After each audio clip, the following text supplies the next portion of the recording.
close till I get up. Time is barely on our side. I don't wanna waste what's left. The storms we chase are leading us, and love is all we'll ever trust. Yeah, no, I don't wanna waste what's left. And on we'll go, through the wastelands, through the highways, till my shadow turns to sun rays. And on we'll go,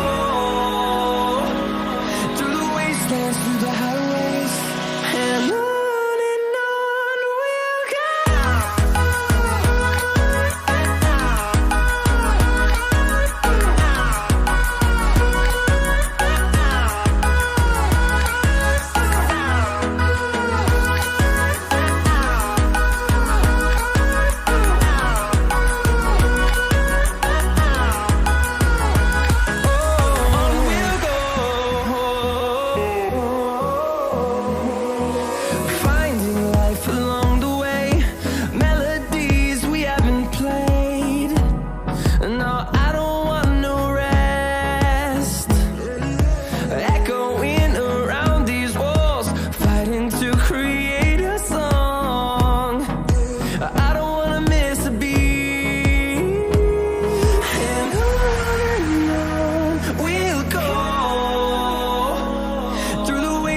Through the highways, till my shadow turns to sun rays. And on we'll go, through the wastelands, through the highways, and on we'll go.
Welcome everybody to another night of CEA's Summer League Tournament round of 16 as we have our first round of 16 game for you on stream tonight.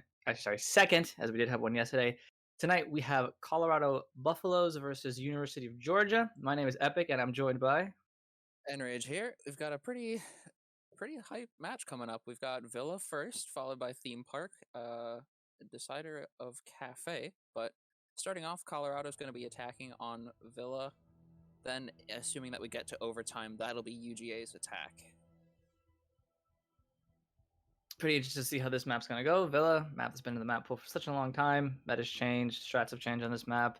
There's easily a number of ways to attack different sites, defend different sites, vertically or not.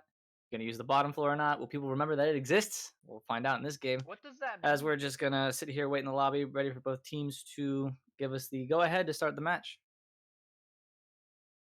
Any predictions going into Villa? Obviously, it's a map that we've seen played quite a bit in the past. Some pretty common bans. I know there's a lot of Maestro, there's a lot of anti-Thatcher, that type of thing. Anything that you see or might expect?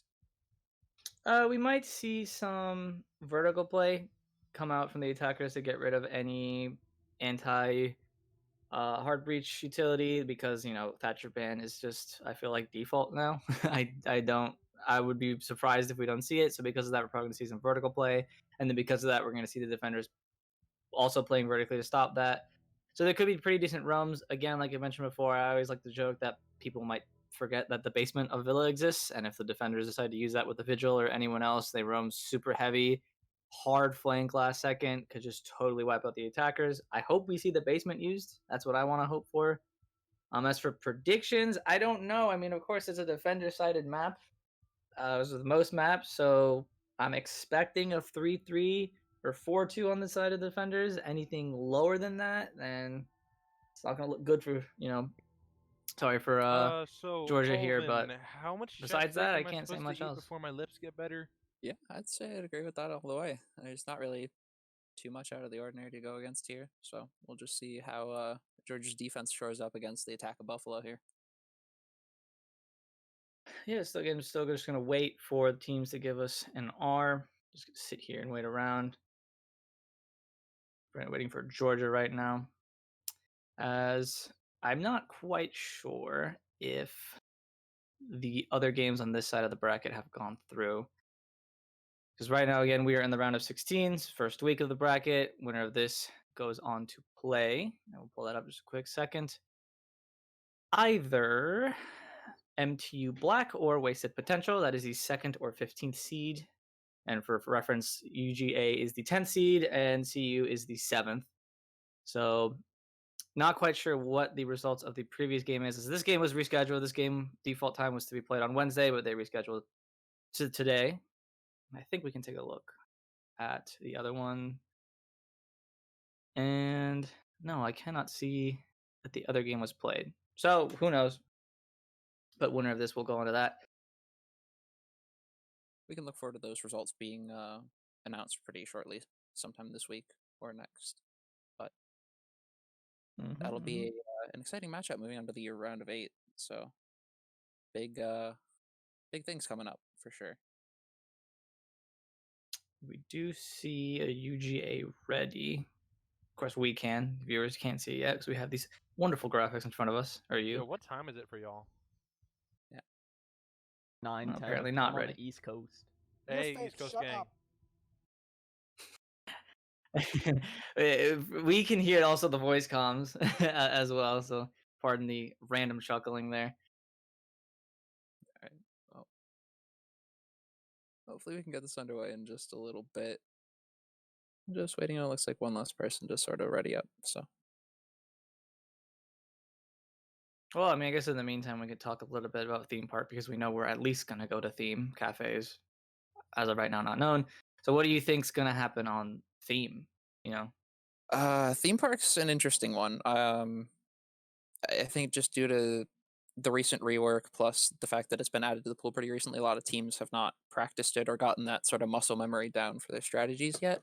I wouldn't be surprised if we see a lot of either just really hard attack rounds or rounds that really just get stalled out. I know that especially with Throne Room, you either get a hold of it pretty quickly or not at all. So I think it'll be interesting to see how the teams hold that, especially with Buffalo being on defense first. So we'll see how they sort of handle that side swap at the half. Yeah, I'm interested to see the defenses on the second floor where you basically just extend out to the entirety of the second floor. Basically the same with, I guess, Throne Room as well. If you're going to stop them from pushing or clearing out second floor, you could hold them off there and go to the other side of the map because you risk pinching from all sides. And if you don't win your ones, you lose a defense or an attacker and the defense can get away. So I'm interested to see if whoever defends first, I believe that is going to be CU, whether or not they are going to play a defense like that or not. Because, I mean, again, new map, pretty new. For the most part, the attackers are having such a hard time on it. And we'll see what the attackers can do to adapt to this new map and whatnot. And again, as you mentioned, same thing with Villa. Verticality plays a pretty big role in this as well, just because of how important it is for taking control of rooms like Control Office or things like Money Room or really any of the second floor objectives. You can basically all shoot down onto the first floor objectives respectively, holding barrels, of course, is a huge foothold for the attackers and defenders likewise. Yeah. Well, it looks like we're going to get underway here in just a couple seconds as we see both teams are R. And we're going to get underway a couple seconds again. Go on to Villa. Now, what do we think of bans?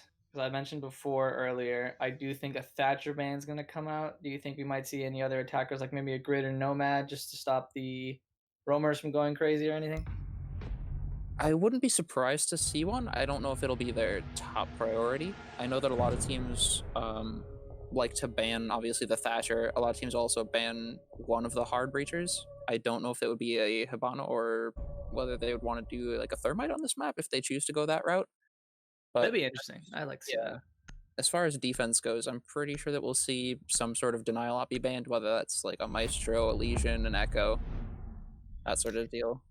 I believe Echo not played right now, but yeah, Echo is still soft banned for the remainder of this week in CEA Summer League, so we're not going to see that. And I mean, like I said before, UGA did ban the Thatcher, and we see CU decided to ban the Monty. Don't want to deal with that at all. Yeah, that can make those pushes really hard to deal with, especially when you don't have either enough Nitro cells or the sort of denial to work with. It's like Mira getting pretty standard. Yeah.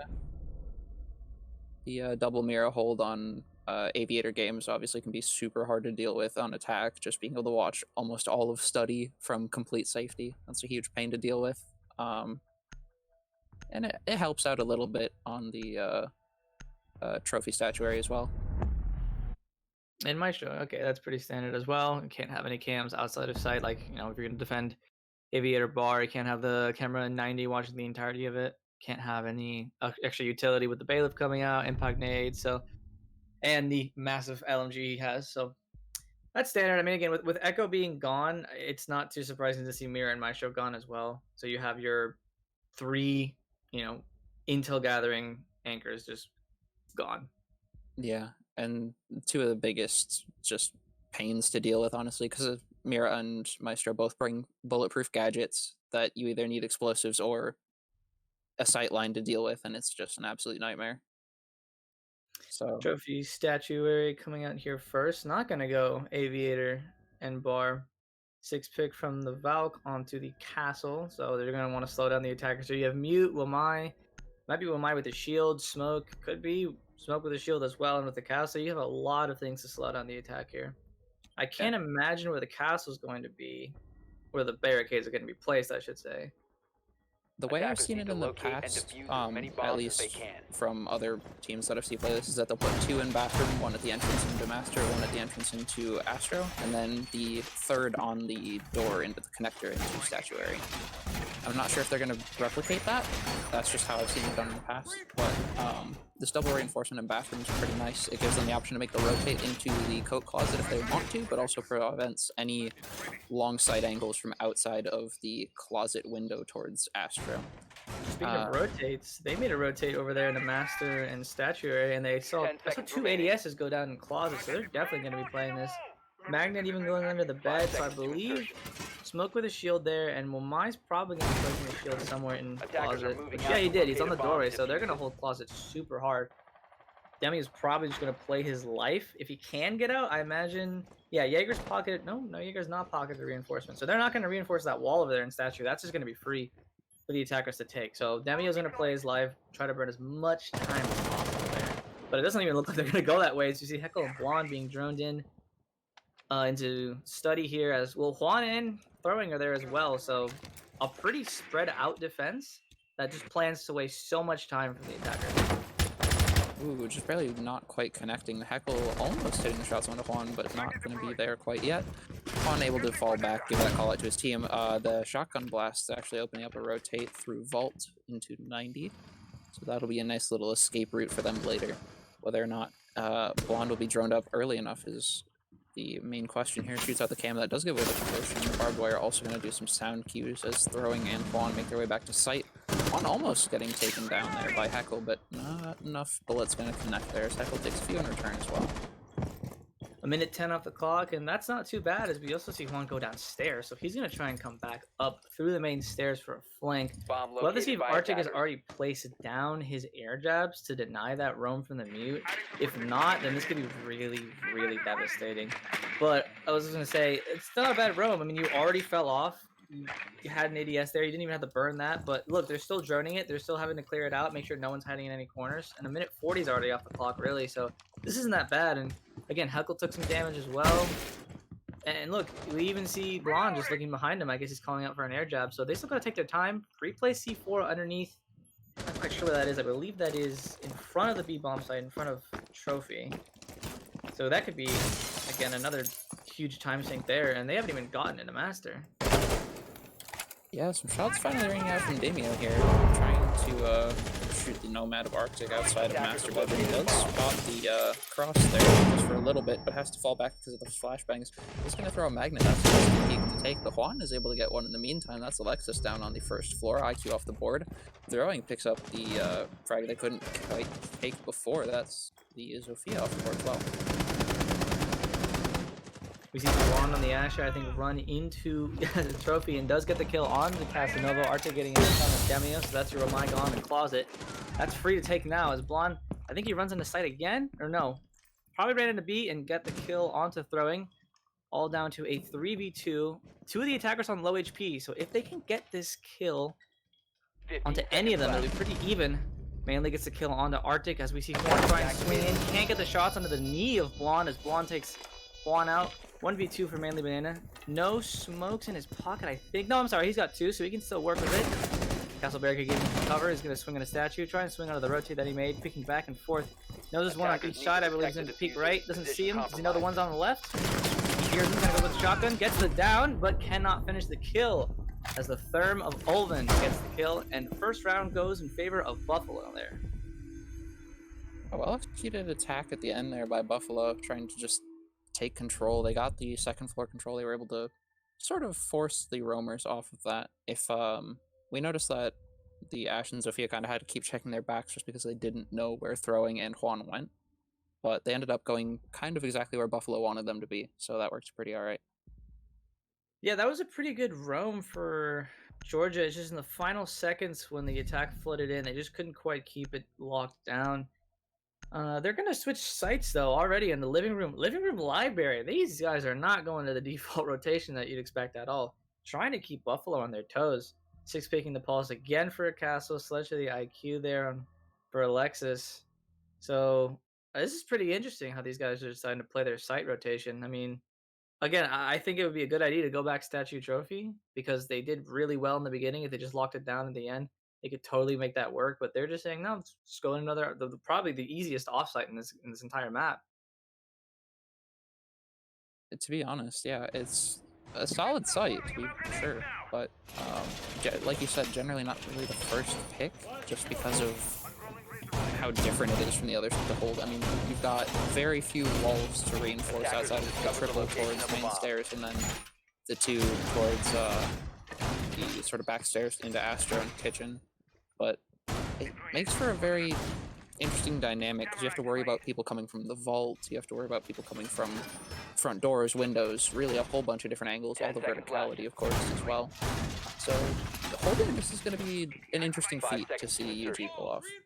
And we already see a long angle being brought out by the pump shotguns over there on the smoke and castle. They're going to barricade off the entirety of piano, have a long angle into the entrance of the library from main entrance, and they're also going to have a bulletproof down red hallway to see the entirety of that in case someone comes for a flank. So this is a really interesting setup with use of the shields, use of the prox alarm, Goyo shields, bulletproof there. So far, this is looking pretty solid, and it's going to be, I mean, obviously it's going to be entirely up to the attack to see how they're going to take this, but I don't know if Buffalo are going to be confused or in any way slowed down just by first having to figure out how to even get near this site, besides having to figure out where anyone is. I imagine there's going to have 2 roaming above, as we see Casanova above, so I think he's the only one up there. So for now, you know, it's all up to Buffaloes to figure out how are we even going to like approach this, as we see through the outlines there. A couple of them are hopping in the master bedroom, so they're probably going to clear out this other side of the building, and then work their way to the other side of the second floor, and then work their way down. Yeah, they've already shot out quite a few amount of the default cams, so they're dying a good amount of intel, at least for now, giving themselves a bit more freedom to rotate about on the second floor without giving away any too specific positions outside of sound cues. Looks like they're covering most of their staircases, but Casanova's going to be on the upstairs, actually, holding it down towards 90 and Study. We'll be seeing one here shortly, but does go down to Heckle. That shot just very cleanly connecting down 90. Only 1 bullet taken in return, it looks like. I'm going to be making some vertical holes inside of bar to look down towards the Study. If only they hadn't put that sledge to the IQ, but we still have the Ash and the Zofia to start making some damage over there. Unfortunately, that was their only roamer upstairs. Throwing was playing sort of bottom of red stairs, and it looks like he's still going down in the basement, so he might try to rotate up Astro stairs, but I know that Arctic put an air jab there. If he can try and bait that out, pull the attention of the attackers to buy more time for his friends downstairs, it could work out. You see a Goyo shield getting popped, and there's also the castle barricade getting popped down there as well. So already a lot of the denial from the defenders being broken. But with 49 seconds left, we need to see Buffalo approach the site, clear it out, or at least clear angles to cover for the planter to get the diffuser down. As we see, Ulven's all the way to the other side of the map, it looked like, by Master. I'm not sure where he's going to go with that diffuser. Yeah, very far away from his team now, trying to work back towards a group up, but Damio taking one out and Throwing taking up another. That's really pulling out UGA's side here. Zofia being down does have the opportunity to withstand, if not shot. but that's of course a very big if there. As more Toxic Page is coming up from the door for more denial. 15 seconds left on the clock. Arctic, Heckle, and Ulven each get one of their own to sort of take this round back. It's all down to throwing now. But all three attackers on Buffalo, or on Colorado Buffalo, are very low health. There's one down. Second, just a bullet away from death. The third one only maybe 3 health. So this is going to be a very possible comeback here from throwing. We're going to see Throwing trying to go through the rotate, use the holes that they were made by the defense, try and peek in and out of Defenders have eyes on the painting diffuser. room here, and over in the Attackers need to vault. protect it.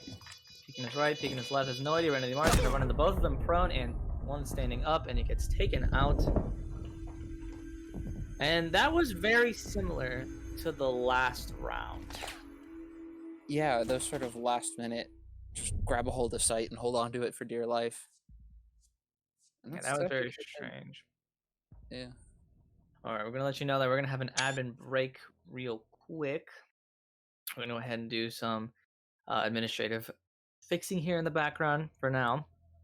But regarding that round, again, that was just very similar to the first round where Buffalo won. It was a very solid defense from the UGA. They wasted a lot of time. Again, 49 seconds left for the attackers. We saw Ulven pretty far away with the diffuser. We saw 2 kills come out for UGA. Then all of a sudden, the rest of them flood in. Not even one by one. They each flooded in a different lane. And all 3 of them from CU just won their gunfights. And that was it. It was all down to throwing, and he couldn't quite get it off. So again, that's just not bad from UGA. They did really well in the beginning. They just need to close it out in the very end and win their ones, basically. There's not much more I feel like you can say besides that, because the utility was being taken out for UGA. We saw the castle barricade get blown up. The Goyo shields got popped. I don't think there were too many C4s. I mean, I know the Goyo had his prox alarm. I think his C4 was taken away. I can't quite remember. So, I mean, for UGA, it's just not sure what more you can say besides just hold tight on those angles and wait for them to come to you. I don't even know if I can say that, because I don't think they're peaking either.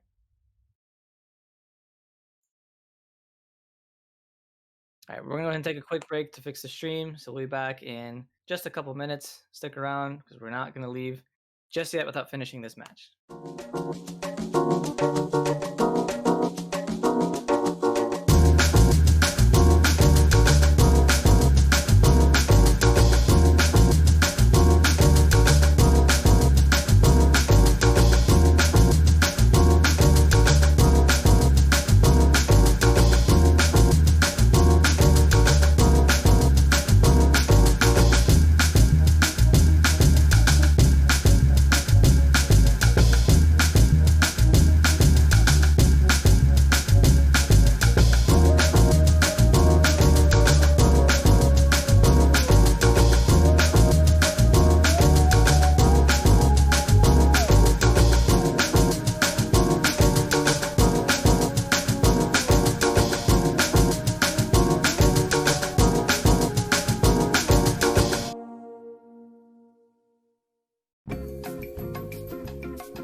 All right, and we are back.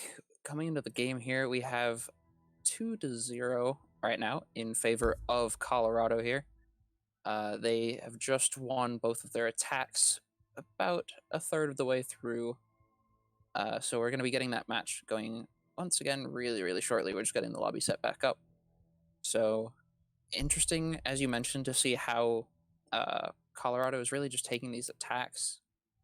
They're not really, as you mentioned, Georgia, not really overextending their angles, not peeking over aggressively. They're just, something's not quite working. So it's going to be interesting to see how they try to solve that. It might be a little frustrating on the side of Georgia because again, they're on their roams. They're not doing anything too wrong. We saw in the beginning, the mute, peek out, get a little bit of damage onto the Zoth. Took a lot of damage himself, but decided to just fall back along with it was throwing on the Jaeger. They fell back to sight. So the Wamai take his time to stop the attackers from taking control of Master, and then I think he got picked off there, and one got picked off in Trophy, and then from there it all just sort of fell apart. As again, Colorado just flooded in, took the round. Same thing with the last one. You had Casanova upstairs, you had throwing downstairs by bottom red. Wasn't pushed on at all, so he was just sort of walking around basement trying to figure out where to go. And then by the time Colorado needed to execute, they didn't execute. They just peeked and fragged. So for the side of Georgia, again, I'm not 100% sure on what you could do. It's clear they have strats. It's clear they have, very pretty specific operators, at least for the library living room. It was very specific what they needed to do there. Not sure how flexible they can work on it there, but for statue trophy, maybe you can be a little more flexible and bring, I don't know, a legion, just to slow them down, give you a sound cube when they push in, hurt the attackers when they peek. Well, not hurt them, but give them a little bit of a stun. Ella, maybe? I mean, I'm not really sure. Again, it's all up to them, obviously, but it's just the last minute peaks and engagements that they just aren't winning. Yeah, it's just, it's not enough for us to just sit here and say we'll just win. Just win your ones. It's I mean, it's the whole round that culminates to that, and you'd hope that things go your way earlier, maybe. But I'm not sure. We'll have to see what Georgia decide to do here for the next 4 defensive rounds. As again, we're still just waiting for the lobby to get set back up, waiting for ready. Oh, that is a bug right now. Yeah, you might have to remake the lobby. So for those of you who don't know what we're talking about, unfortunately, our spectator does not have a start button on the lobby.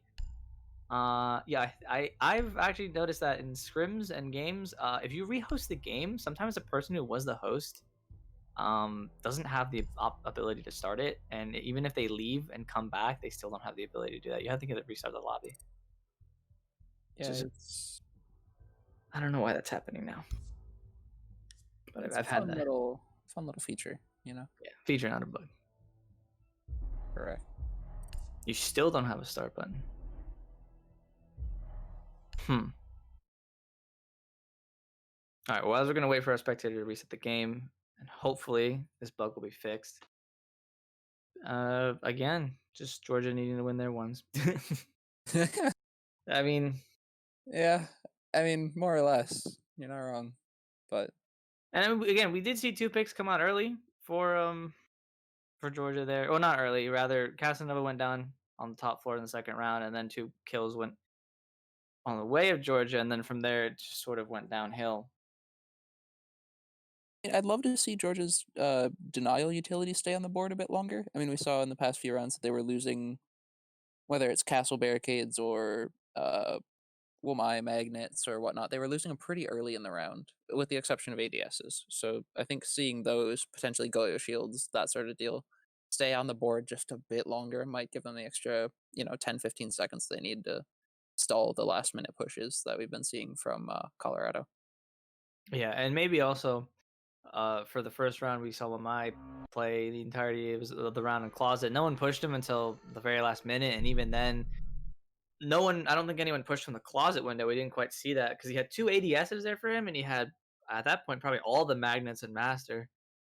Maybe move an ADS away from there, but I mean, now that Colorado already know that the Wamai is going to play in there, maybe we're going to see Colorado push that harder earlier just to get him out of there, or we're going to see Georgia not have him there at all because, again, now Colorado know again, it all depends because what I was really interested in was seeing Georgia not go back to replay that site. Again, they just went straight to the other site with a really good setup and a really good early round roam or time waste that just, didn't work out in the end. Maybe they'll go back to that site. Maybe they'll go back to Trophy Statue, or they're just gonna say screw it entirely and go to another one of the other two sites. Yeah, I'd love to see what they have in store for Kitchen, honestly. Based on their strats for the sites that we've seen so far, it seems like they're thinking pretty out of the box, and that's kind of what you need to shake up some of these teams. So that could be really interesting. All right, so we're gonna go for about a 4-minute break as we wait for the cooldown for the custom lobby to finish up, and hopefully we can get things back into it. So we'll be right back. Stick around for just 4 more minutes. Promise you we'll get the game going after that. Please stick around.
All right, looks like we are back with Villa once again.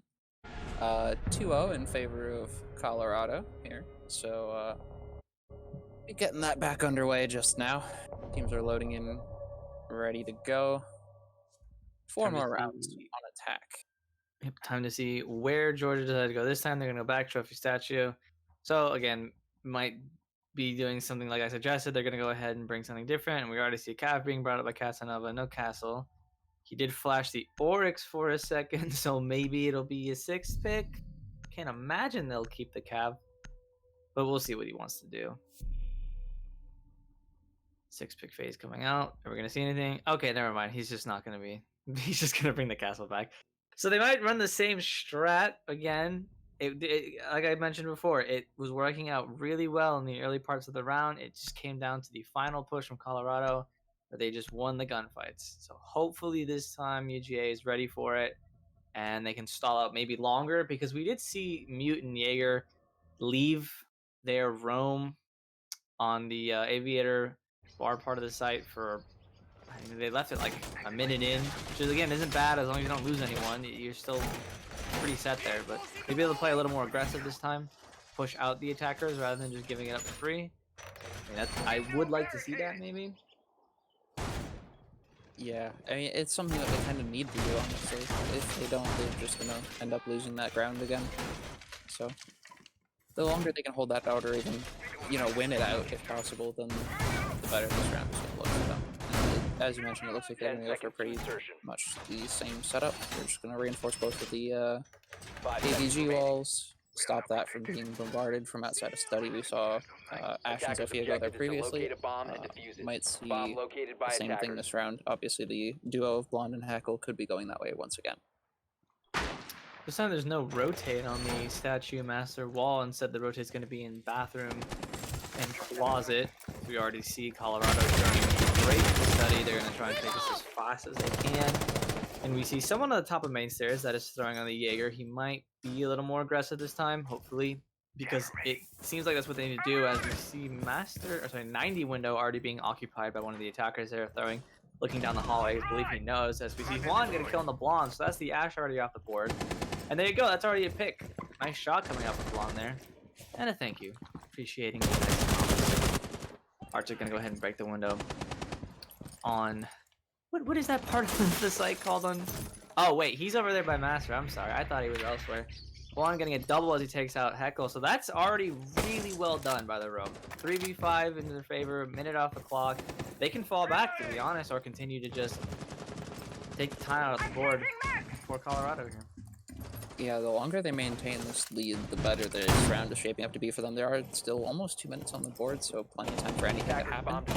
But it looks like UGA is really just taking this round. They're not leaving anything to chance. They took another one off the board. That's Casanova. Casanova getting some more shots down range, but not going to quite connect. Arctic taking them out. They do know of the one playing inside of bathroom, so they're going to be trying to get any angles they can, but due to that double reinforcement, there's really nothing they can do without hopping inside of sight already. Attackers recovered the bomb diffuser. ADS is going to either flashbang or Arctic. Already a really good job done, I think, from Georgia this time. I think they probably just woke up, I mean, first 2 rounds, you can just brush it off. You still have 4 more, and I mean, they're firing back now. Castle Barricade. Realize they're from Arctic, cannot enter through bathroom at all. He has to just hop right in, peek these angles. Yeah, pretty sure they know no one's playing in Masters, so they're just going to peek bathroom now. As he cannot get the head of Demio there. 2 peeking us, 1 from the shield and 1 from the bathroom doorway. It's not going to look too good for Arctic as the smoke canister goes out, totally blocking his advancement. Alexa's going to peek the statue door from Master, but also has to worry about the rotate there, as he might just straight walk in. We've got 36 seconds left, 4 left on the board for UGA, and he finds one, but it gets traded out by throwing. 1v3 for Arctic. Just throwing 3 fires onto the doorway. Arctic's in the top of the closet.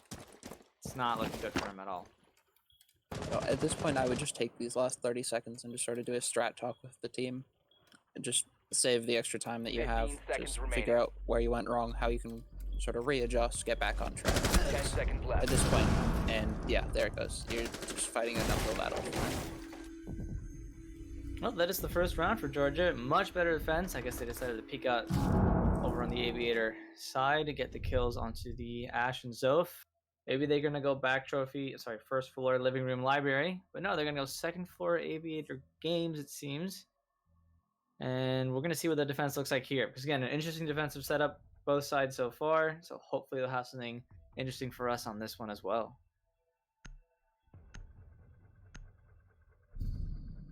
Worth noting they are bringing a pretty similar setup, with the difference being Cade and Mozzie.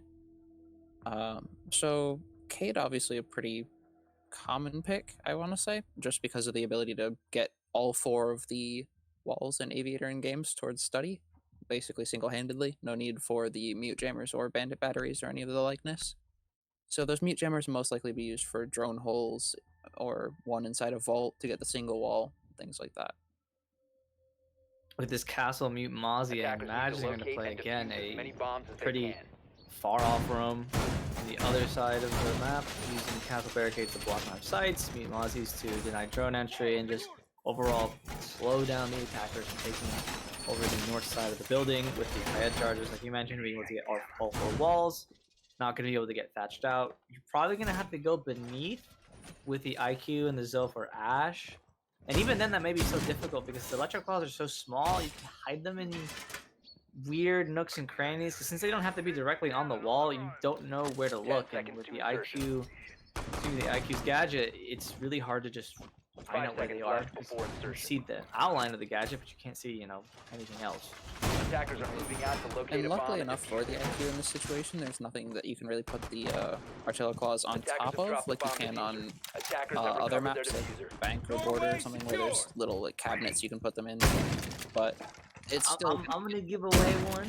On the bar wall, there is kind of one. There's like a dart board that's on the south wall. You can put it on top of that, and it kind of gets covered. And that only covers one wall, but then you can put the other claw to get the rest of the 3. Right. So there's like one sneaky spot here, but it's not that bad, as we just see Omen get absolutely gunned down. The same with Arctic. I do believe that was Juan on the top of the main stairs, just downing 2. I don't know if he knows. He's gonna try and peek it. Has to be careful of the door outside the study. Can't see them. Oh no, he just fires through the couch and gets the double. That is huge for him, and that's already the push from Colorado on the south side of the map gone. As it's all up to Heckle there. Just what is he gonna do? Is he gonna peek into both angles? He can. He's just gonna fall off. Try and group back up with Alexis and Blonde, I guess. Push from beneath. Yeah, and worth noting, those 2 operators that were lost from Colorado are 2 of the most arguably important operators in that round. I mean, you lost your hard breach and you lost your flank watch. So you basically have to now divert 3 people to watch about 8 different angles that you need to be careful of, instead of having those 3 air jabs. And the only way to get on the site is by running through the doors, which isn't great when you have to deal with a lot of guns, especially the ones that present on Georgia. Yeah, I don't know. Well, now they know. I'm not sure they knew that throwing was downstairs, considering the Mozzie has to be denying their drones, but he gives away his position, and again, diverting the attention away. And like you said, you have 3 people watching 8 angles. 1 more down there joining him by bottom red. Juan is going to push up main stairs as Manly Banana gets the kill on the Heckle. That's yourself down. 2v5. UGA pretty healthy. 3, a little over half HP. Not terrible, not the worst, as Blonde gets downed by Casanova, I believe, on the castle. Yep. Coming up main stairs. Last one, Alexis on study. He's going to get pushed from all sides as he gets blown up by C4 beneath by throwing. That is the 4th round flawless for Georgia. 2 in a row, tying it up 2-2. Seems like Georgia's really got their wind back behind them. They've got the wind in their sails. They're just going now. They've figured out sort of what Colorado's trying to get at, and they've counteracted that quite well so far. I mean, we're seeing 3 perfect scores already across the board for Georgia. Obviously, with the rehost, that's not quite accurate, but still. Yeah, like I said, they might have just needed to take those 2 rounds to wake up. We're going to see Dining Room Kitchen now. New site coming out from Georgia. See, pretty similar lineup from the last site. We're going to see a Valk this time. Actually, did they bring Valk the very first round or not at all? I can't quite remember. Don't believe so, but I could be misremembering. But yeah, we see a Gridlock 6-pick for the IQ, so same thing there. We're going to see Sledge this time, as I imagine Colorado is expecting, obviously, for them to go downstairs. And we see a pulse being played out by Casanova as well. He could be playing down in the basement. Maybe along with the view for those pests to stop Colorado from throwing him out. It all depends though. And again, we could see a roam upstairs denying the entry of the attackers to get the soft breach instruction for the floor. We could see Casanova also maybe play maybe pantry stairs. Astro stairs means a lot you could play at. But we do see Demio pesting, 5 seconds putting left. down Mozzie Quest in 90 Hall, so it seems to be a pretty far room, but I think the drone Attackers' of Sledge objective is to spotted him locate a out. bomb and So Alex is going to call that out and let his team know Mozzie is running by 90 Hall. Yeah, and that drone's just gonna be sort of chilling inside of 90, just waiting. Not obviously knows that the pest is there now, so just gonna play it slow and not get too aggressive.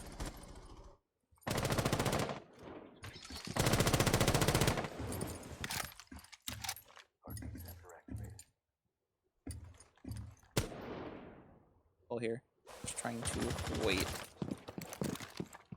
So I think from the outlines there's 4? No, that is 3 upstairs. Not sure if he almost got those shots off onto throwing again. Real close there.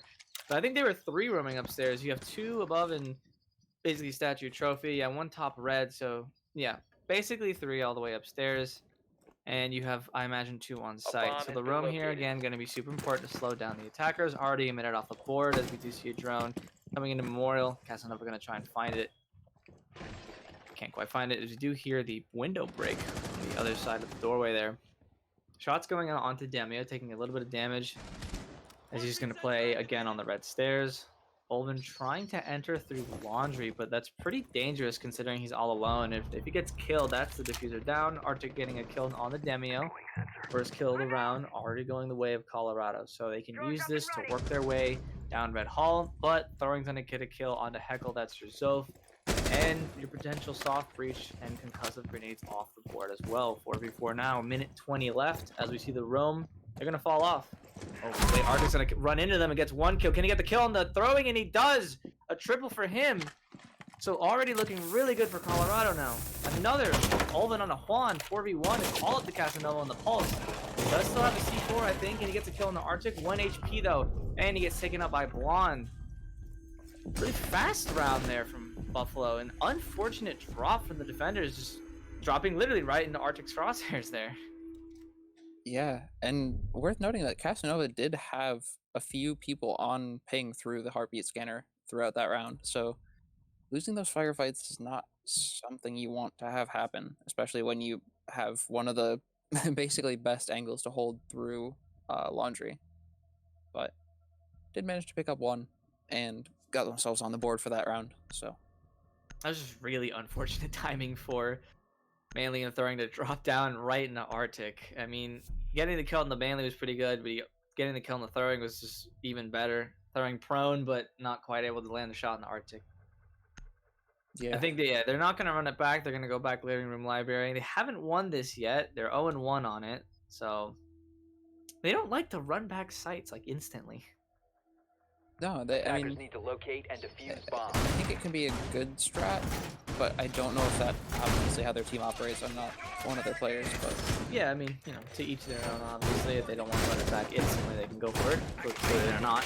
And it is the last round of the half, so they got to make this one count because can't imagine losing your defensive side 4-2 is good for you at all. It's not going to be good for you at all. yeah. You do expect at least a 3-3. So, and again, like I said before, they did not win this the last time they went onto it. That was before all 10 our seconds rehosts left where they before went down insertion. 0-2. So hopefully they can pull it out this time and go even for 5 the seconds half. left. As again, this is basically the exact same setup and lineup.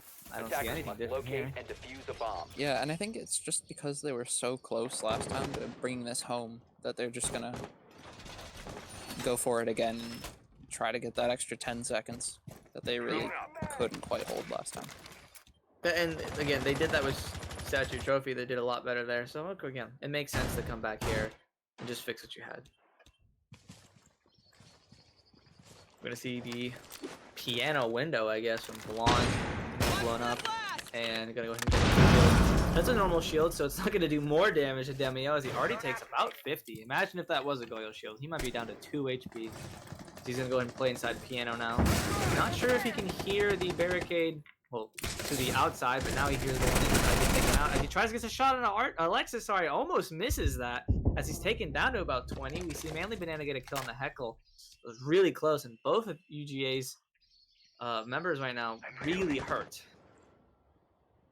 Yeah, that leaves it down to basically Blonde to try to hold against the Goyo, which obviously one tap from the R4C and Goyo will be absolutely gone. But you do have to fight against the Vector, basically highest RPM in the game, which means headshot machine. So could really go either way.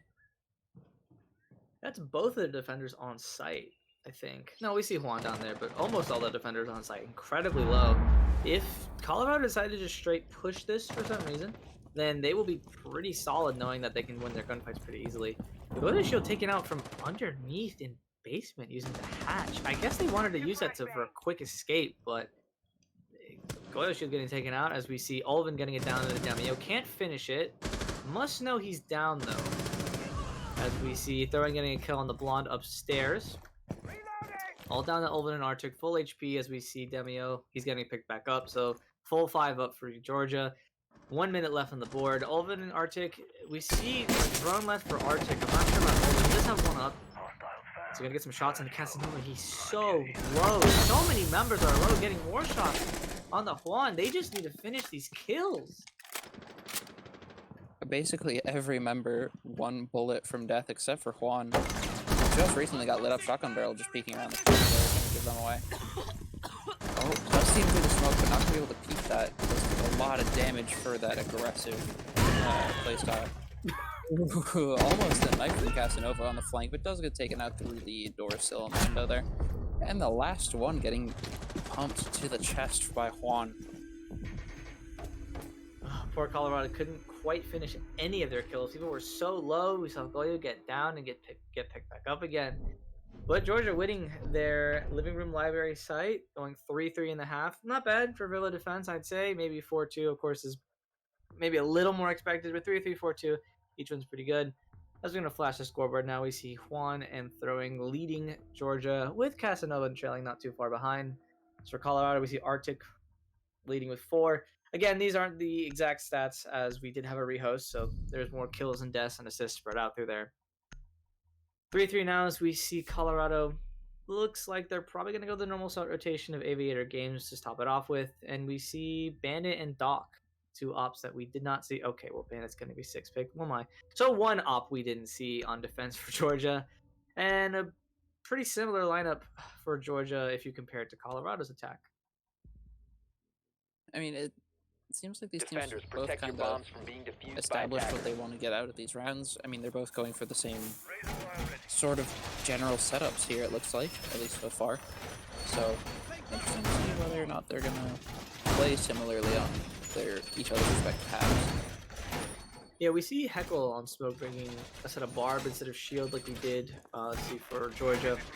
So we'll see where Arctic decides to place his shield down. He looks like he's going to place it on the doorway to study and maps table, but no, he's just going to run around.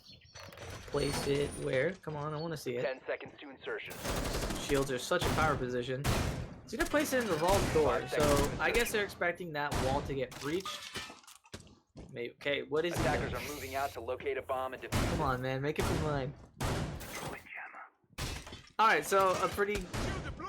Bro, please. Put it down. Alright. He's gonna put it down top main to contest main stairs and study. This is pretty standard. I feel like at this point you should expect it. So he's gonna contest study using the Wamai magnets on the top. And we see Casanova already bottom red, trying to cut off red hallway and any rotations from roamers that are not expecting anyone to be there at that point. As we see Arctic, oh, he's not even playing top red, actually. He's already all the way in bicycle and underneath red hall. Casanova might run into him, and he does, and he gets the headshot on Arctic. I don't think Arctic was ready for that at all. Casanova with a really quick entry in the basement and red stairs, getting a kill Bomb already, has been located. and basically securing Piano. I don't know if he knows. It's clear. I mean, we do see Juan on drones. We can probably call that the Casanova. The rest of it's clear. So that's already bottom for just basically giving up.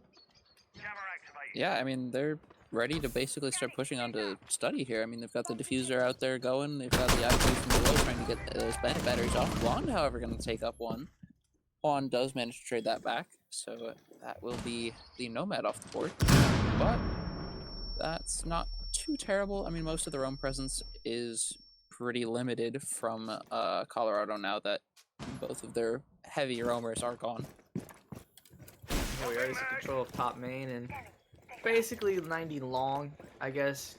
You're not going to see a defender kick out there. Maybe we'll see Heckle because he was close on the doorway in the game. Sorry, bar. We do see Ulven taking damage, gets knocked up for his troubles.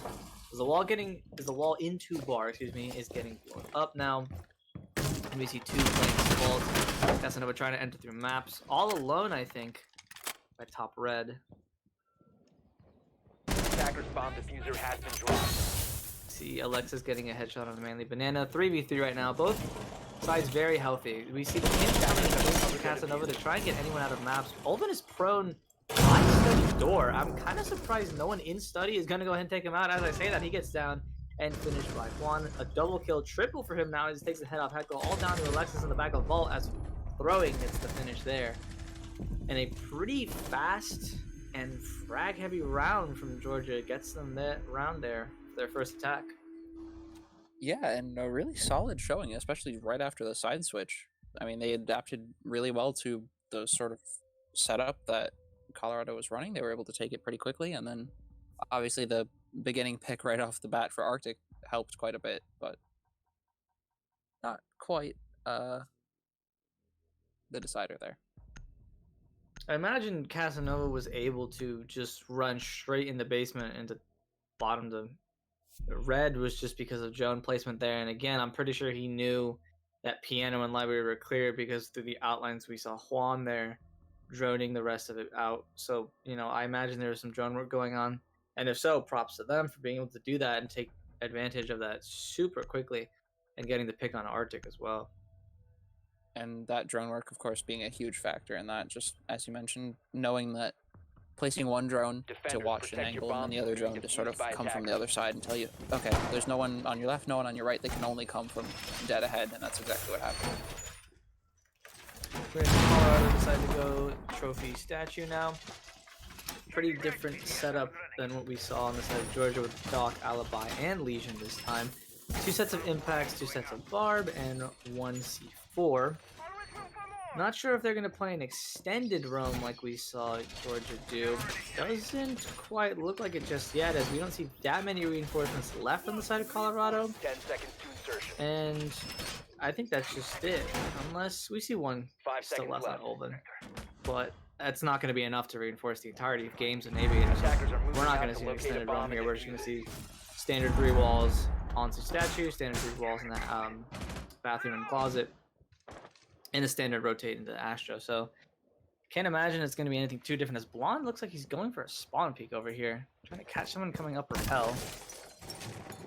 He hears him entering beneath. Could he run out? I think he'll get detected right before getting inside if that's the case, but I think pre-fire is going to be... Loading back. Yeah. Really close on the Juan, but we see Hex get a kill onto downhill. That's your Nomad down. That's pretty good. Prone Angle gets the kill onto Casanova as well, so there's your IQ off the board. He's half HP, and he's still hunting for more. Yeah, and there is one pretty close by. I believe that's, yeah, that's the Ash. Does spot him out behind the table and is able to click the head. That's Heckle off the board. The menace of UGA now gone. So wait, hold on. Arctic's also Bomb down here. located I by don't know attackers. if Throwing knows that. He's looking up, trying to get some Ash charges, it looks like. Yep, I think he just made a play. He has no idea that Arctic's there, and Arctic takes advantage of that. Gets the kill on the throwing. So 4v2 for Colorado here. And you have a minute 43 left. There's one kill on the Banana. It's all down to Juan. It's probably not going to happen, as Juan isn't in the building. Still has one drone left. Does have both frags. He gets swung on by Juan. Tries to pre-fire the angle in case he tries to swing back. Can't get the kill though. Does take some damage as he just gets swung on from closet by Juan at the end.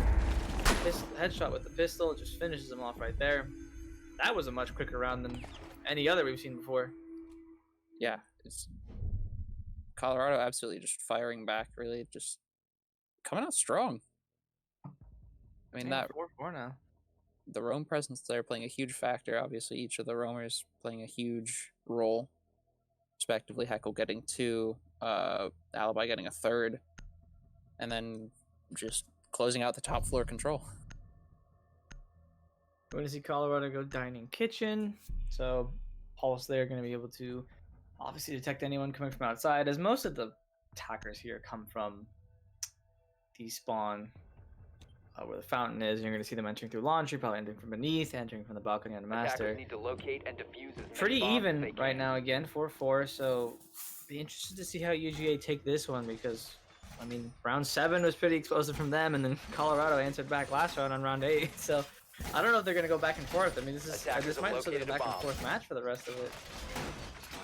Yeah, and I mean, can't say that I'm exactly opposed to it. I mean, both of these teams have been playing off of each other really well. First 2-3 rounds, just setting the feelers out, getting an idea of what's going on, and now they're just really firing on all cylinders.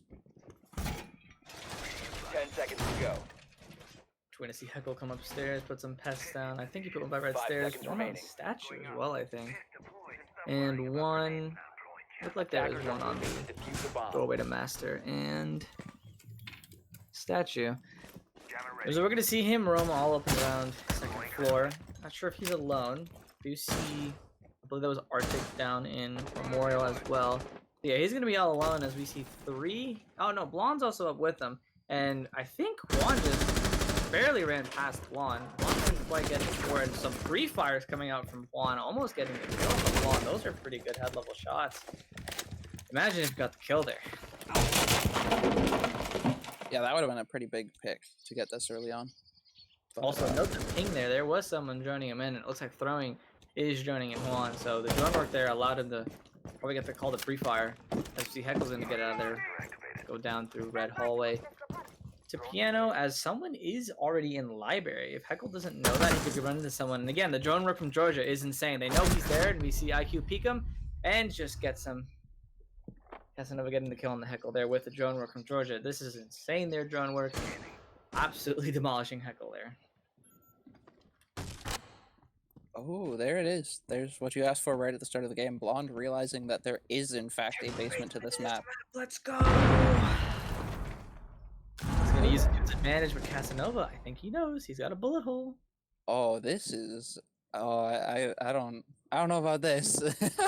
That's a dirty angle. Oh, sees the feet? Maybe. Wait, did he not? No, he knows. He's free firing. Okay. Now he's locked into this battle with Blonde, as we see Demio's probably just gonna push around. He's gonna go back to the library.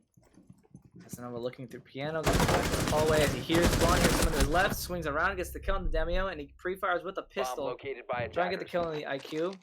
Alexis taking a lot of damage as the IQ pushes in, but can't get the kills. He didn't know where Blonde was, prone behind the desk with the pistol, and finishing off Casanova. And he's taking a lot of time off the board for Georgia. He can just stay here, working library there, taking time away and the presence of mind away from Georgia. They're going to do a really good job. So Manley gets a kill on the Ulven with the headshot and drops to the hatch, also flashing himself. Blonde gets to the master floor and try and get some angles. Gonna try and get some jammer. Misses a little bit. Not sure if he got it. I believe he did. He There we gets it go. now. Yes, throwing gets the kill on the Blonde. So there goes the Jaeger.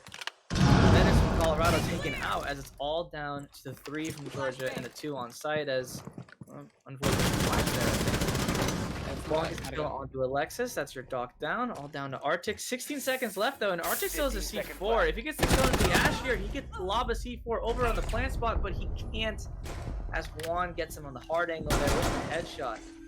UGA getting the 9th round for them. 5-4 now. 2 more rounds. Yeah, and I mean, as far as you're concerned for Casanova, I mean, you're in a tight spot there. Got the kill on the Ash. You have the option to run that C4 out, but when you got a Thermite bum rushing you as fast as humanly possible, it's puts you in a pretty tight position. We see Casanova giving props to Blonde there for the play made, getting the double. We're going to see Colorado go living room and library now, as we see a Capkin being brought out. Not sure if that's going to be 6th pick or not. Not a common pick. I would like to see it be played. That's 3 C4s on the board. No, they're actually gonna 6-pick the pulse for a cap? Yeah, thinking about it? You can hear the gears turning. Modem noises.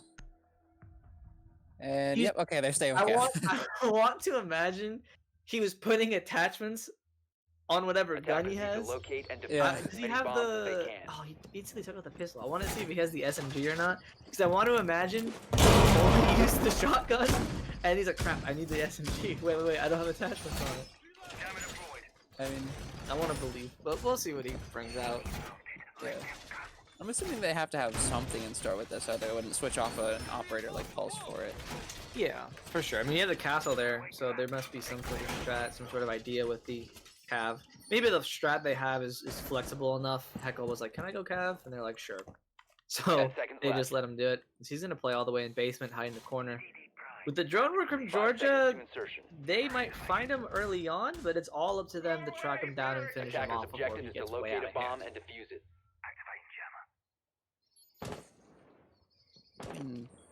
There's a lot of ground to cover for Cav here. I mean, just look at the amount of distance already covered. He's got Arc Oh on the second my floor. god, he already gets a kill, Oh. and we're gonna see an interrogation on the Juan. 5v4 already, as he's trying to go for more. Doesn't know that's through the wall though, and that's already so bad for Georgia. He knew Juan was gonna do that. I feel like he read him like a book there. Yeah, the comms got leaked. You know, he's just sitting in there. But Oh no, that's just not good. As we see, Demio, he has to get drowned in by Banana. There's no way they're gonna let that happen again. Casanova drowning himself in the master. Unfortunately, Heckle's not there for him. As Banana's gonna drown Pantry, but Heckle's coming back up Pantry, and if he comes up at the right time, it's another kill on the Demio. Oh my god, he might do it. could be a double interrogation. Oh, but the air jab! Yeah, he turns off silent step. He knows he could impact it, I think, but Oh, they they're know watching he's it. there. I think they know. I mean, they That have one's to. off. They can pre-fire that. Oh, Banana's Oh, gonna drone's coming out. Oh, but Artisan's throwing. Oh, but he gets traded up by Casanova. Attackers But where's drop the the cab? diffuser. Where's Heckle doing? He gets another kill in an interrogation unless he gets taken out. No, he gets it off. Oh no. Attackers have Demio was not recovered their close diffuser. enough, as now Demio and Casanova have to get away. Hopefully no one is around them. Free firing from Demio. He's scared as we see Blonde run towards him. Decides to back off as the interrogation wears off. Minute 18 left for UGA. Oh my god, double interrogation? Are you serious? Yeah, that's definitely not something you see every day. Maybe not even every season. No. So, very impressive by Heckle. Well, we've seen Casanova get some pretty good frags, so with him and the help from Demio, it's possible. Casanova has no more drones. Demio's got 2, so it's really down to Demio probably just drone in for Casanova and hope he wins his ones, because that's all it comes down to when you're up, or down, sorry. One man with 43 seconds left. You're going to see him just run around that hall, break the doorway. They're going to have to enter through the living room. I don't think I've ever seen attackers go for a push on the living room. Yeah, Yeah. I think he knows he's on the piano. That's why he's not shooting the captain trap. As we see Blonde peek out and get the head of Demio. That's the case down. And he gets the 1 tap on the Casanova, I believe. Double kill for him there.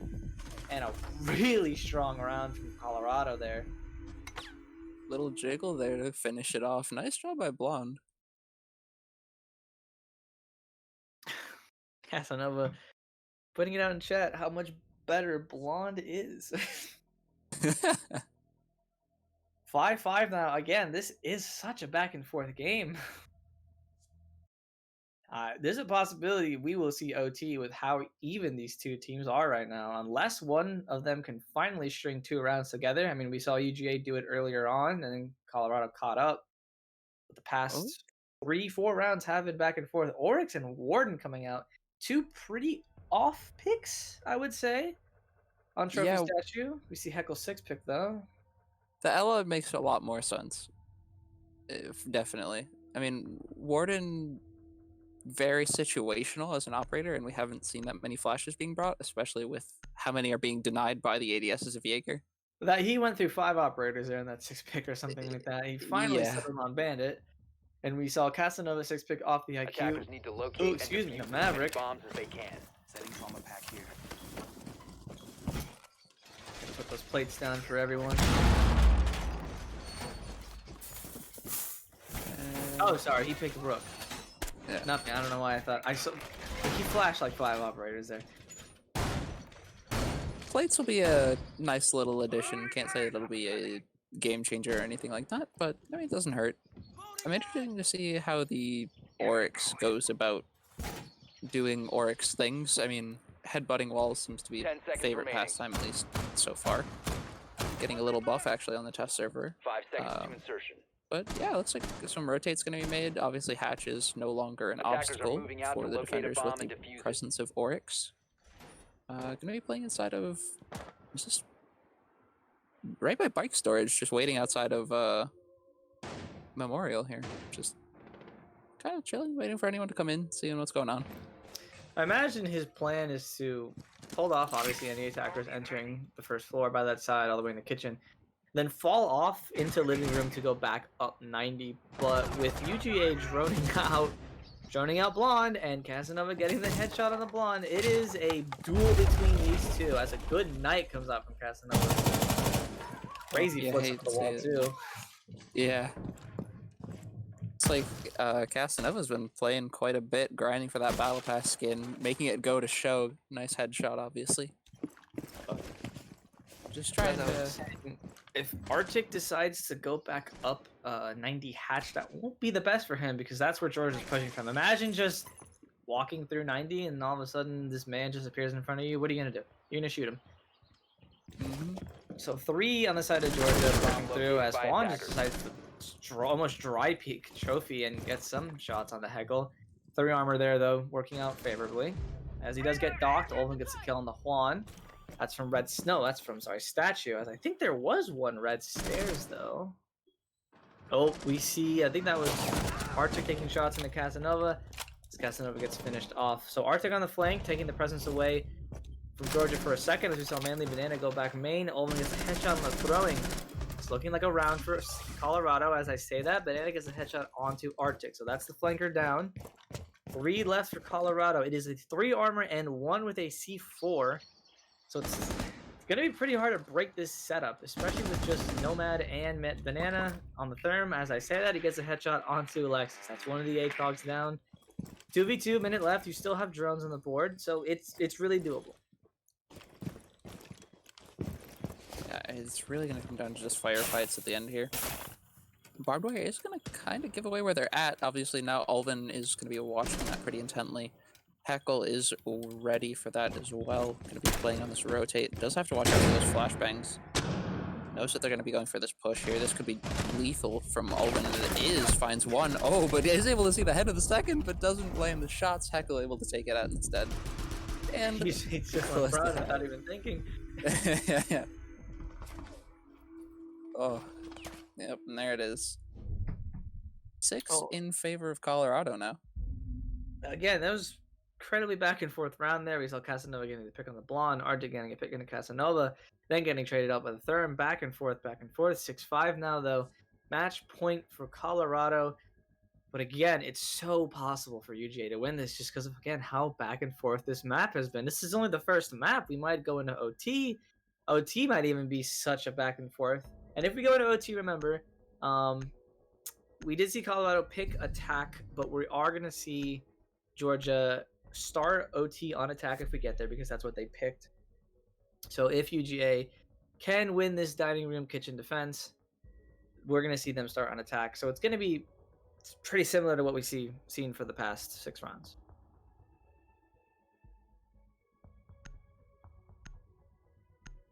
I mean, We see Castle being 6 picked up for the Pulse. Pretty standard, I'd say. not Attackers too need much to changing this locate time and around. Looks like defuse they're bombs. sort of just settling down. They've got their strat and the bullet. They're just good to go.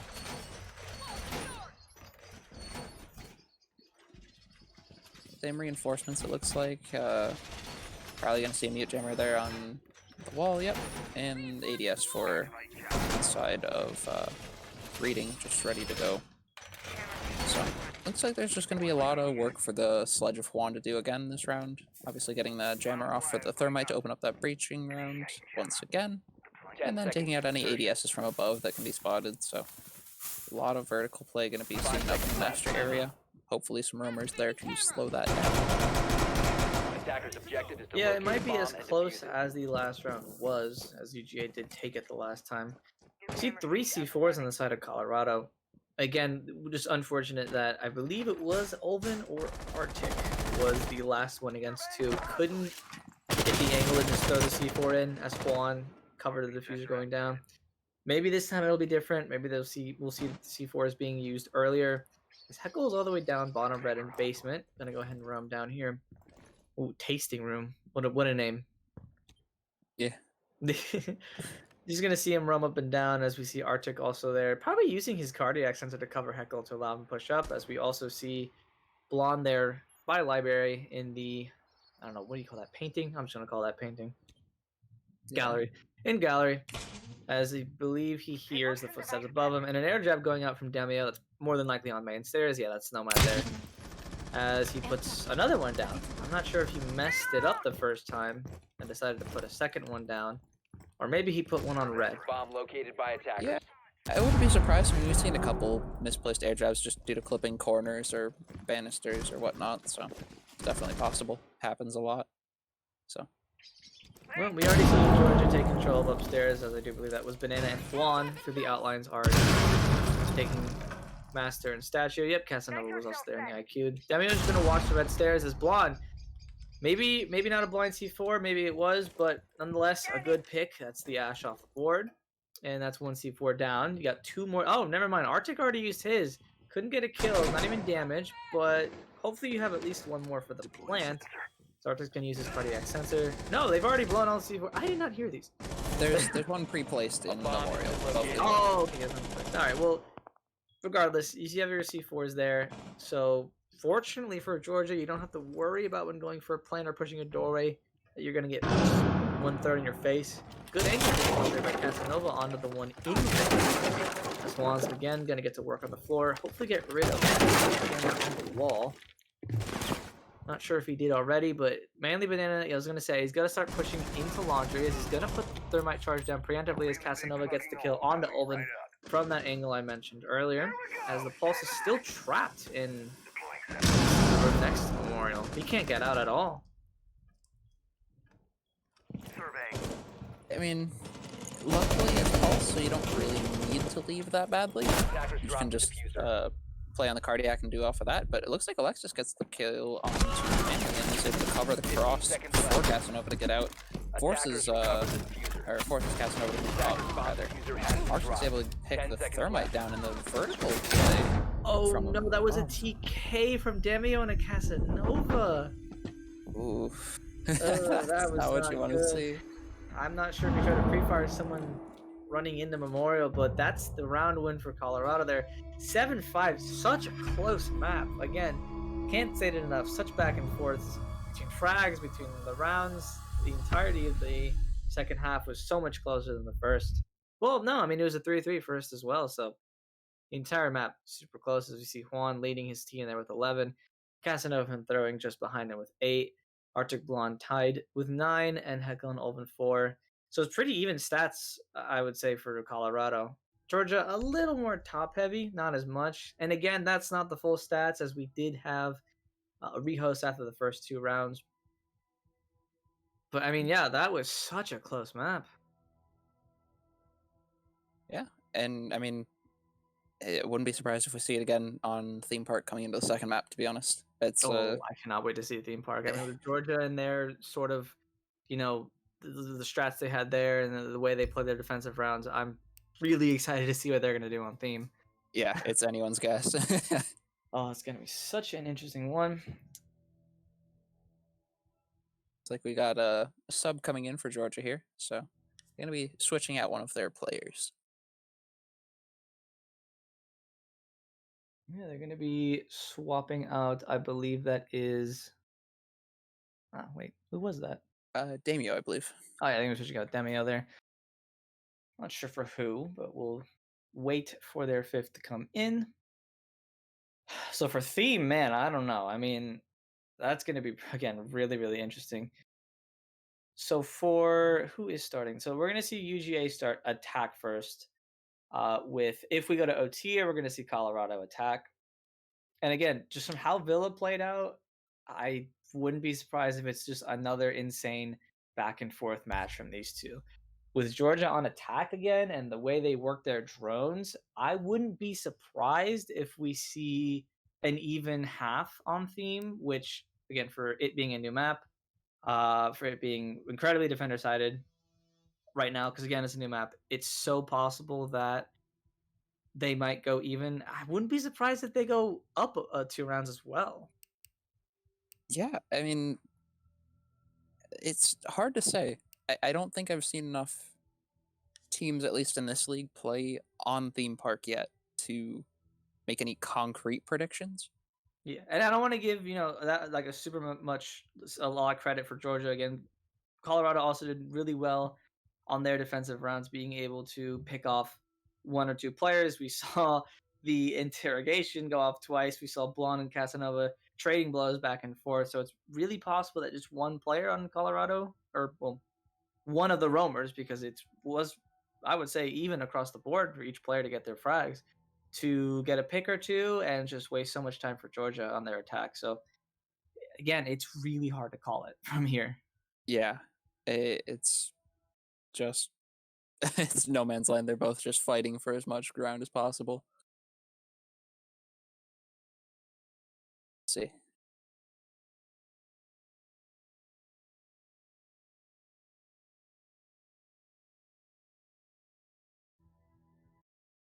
Like, Damio's back in the lobby. I guess. Yeah, maybe not a sub, maybe not sure. This is just wanted to reset. Oh, no, he left. All right. Well, yeah. I guess we'll wait until they get their sub in, and let them figure that out for a bit. Yeah, we might actually take a small break until they get their sub back in.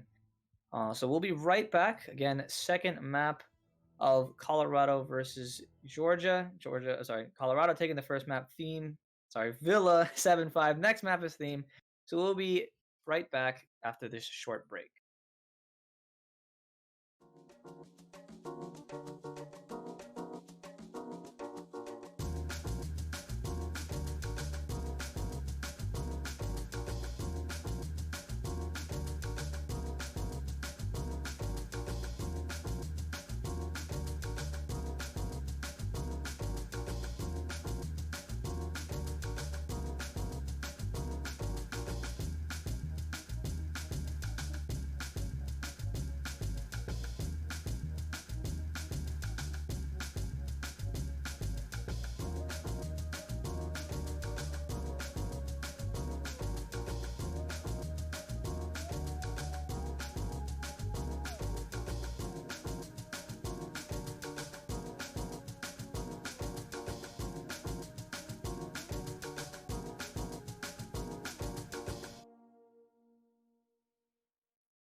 Georgia has their sub back in. They swapped out Demio for Wolfie.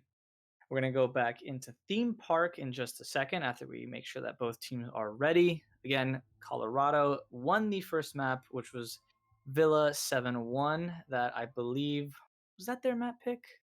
No, I think that was Georgia's map pick because Colorado chose to attack first on that.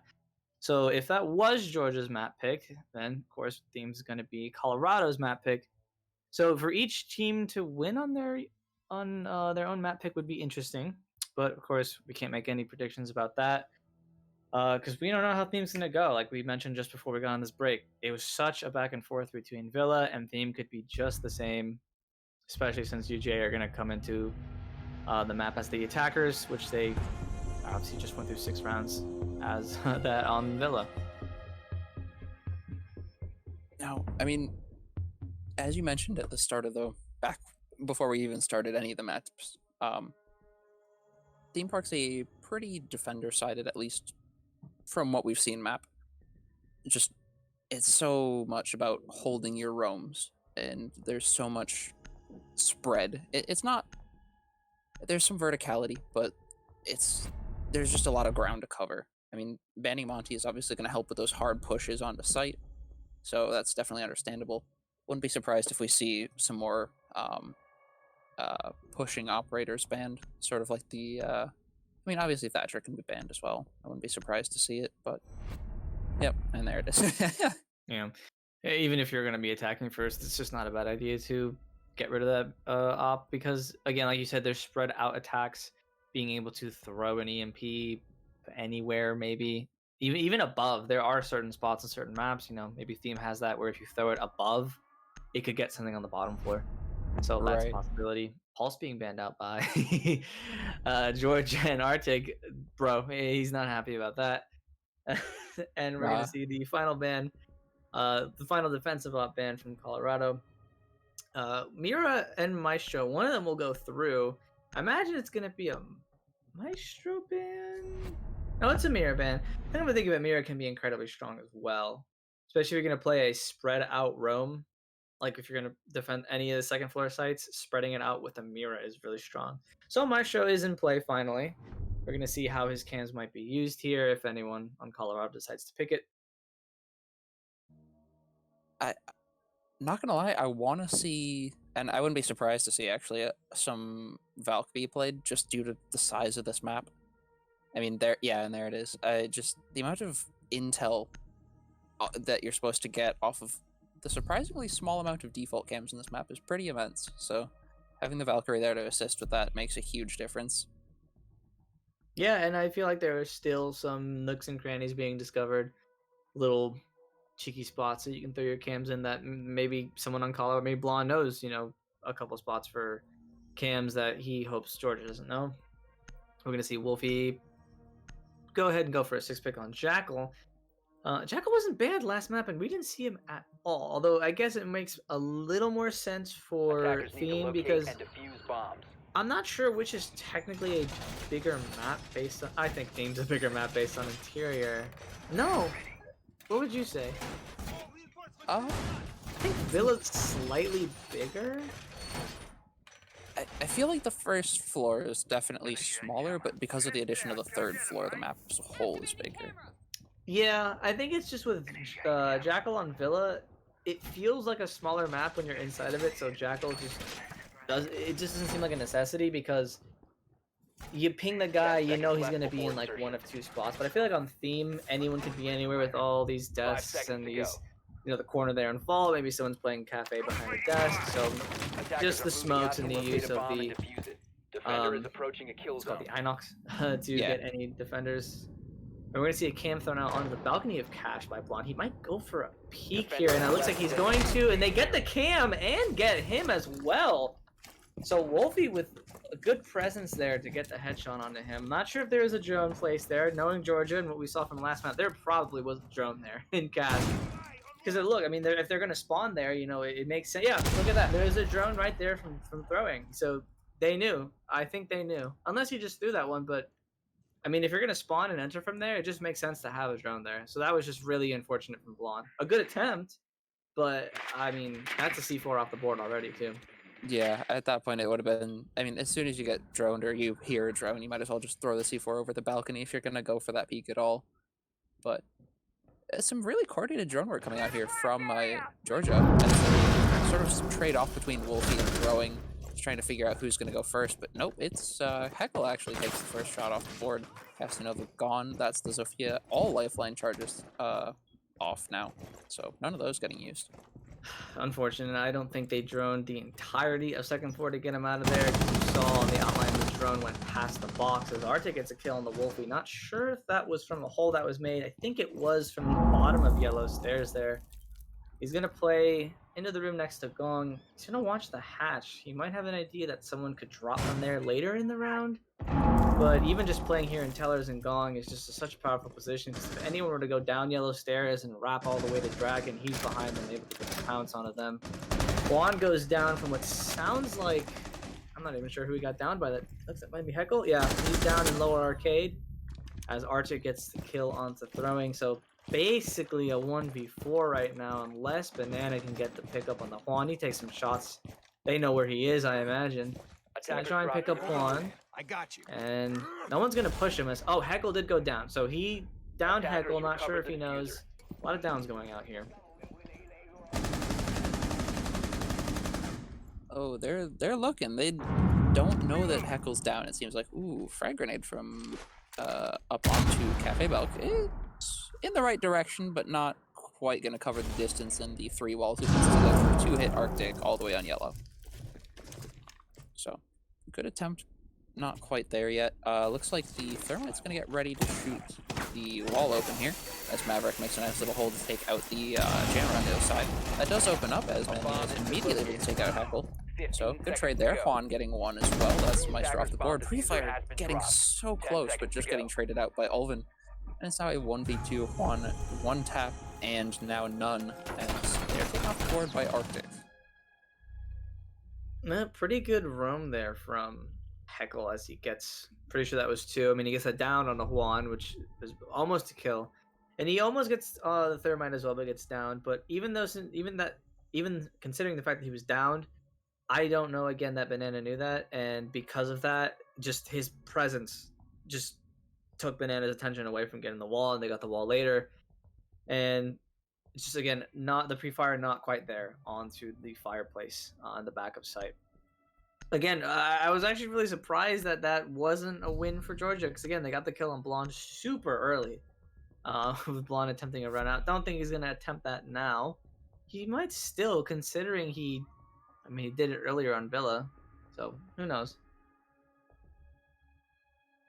It could work.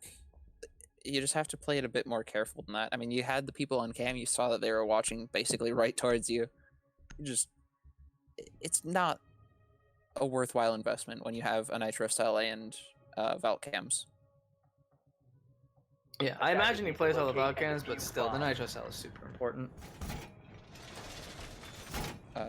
Well, since they're now back into sort of the bunk daycare area, they have a little bit less to worry about on the fact of Nitro Cells over walls and stuff, so that's not too big of a deal. They still do have 2, so still plenty there for the options. But we might actually see OMI. Looks like, yeah, shield's going to be placed towards control room. That's going to cover a decent amount of ground there. Watches for any hatch drops, obviously watches for anyone entering through a control window or from the long hall at the top of the Dragon. But you have to be careful because of the hatch. Obviously, people can sort of bounce projectiles into the shield or over the shield if they get the angle right. So I'm assuming that's why they're playing Omai there, just for those magnets to prevent that. Yeah, and the shield, normally with the angle from the hatch, you can't see the entirety of someone as they stand in the doorway. You can't see like the top of the doorway, so that's definitely what the shield is for as well. Just so that if you run past it and you're close enough to it, they can't shoot your feet. I think they can barely get your chest now with the new angle created from the shield. But like we said before, it's going to be a spread out roam from the side of Colorado, as there were 3 outside the break there, but Ulven's going to get a kill on the Casanova. He's just not having a good day right now as he gets taken out. That's the Zoph gone. That's the soft breach gone. Yeah. I mean, there's only so much that you can put them through before they just start and get a little fed up. Like, as we saw, yeah, Ulven basically got... Was he repelling up break window and then he just got... Yeah, I want to say that was just a pre-fire through the boards on the window. That's unfortunate. As we see, Alexis, he saw the shadow of someone there. That's throwing on the Ash. He's going to kick it back and forth. Oh my god, barely gets ahead of Alexis. Alexis almost gets the head of him, but he's just gonna dock himself back up to full HP. So it's like nothing happened really. As he might peek it again, he is. But Thorn's worried about a jump out on Arcade. C4 being thrown out there as Juan gets a kill on the Blonde Heckle on the Manly, and Juan getting another on the Heckle. That's trades going out back and forth as I think that's the Roam on the east side of the map taken out. Yeah, looks like it, but that's Diffuser down top Dragon. Now you gotta get that back, and it's 3v3 right now. Both sides full. Is Arctic's gonna go down into Bear? Oh, no, he's gonna roam around. He might go for a flank or use the soft destruction underneath. Well, actually, I don't know if there's destruction underneath the site. Here, definitely not. Yeah. That's the question of, like, what exactly is Colorado going for on this hold? I mean, they've basically fallen back into Arcade Hall.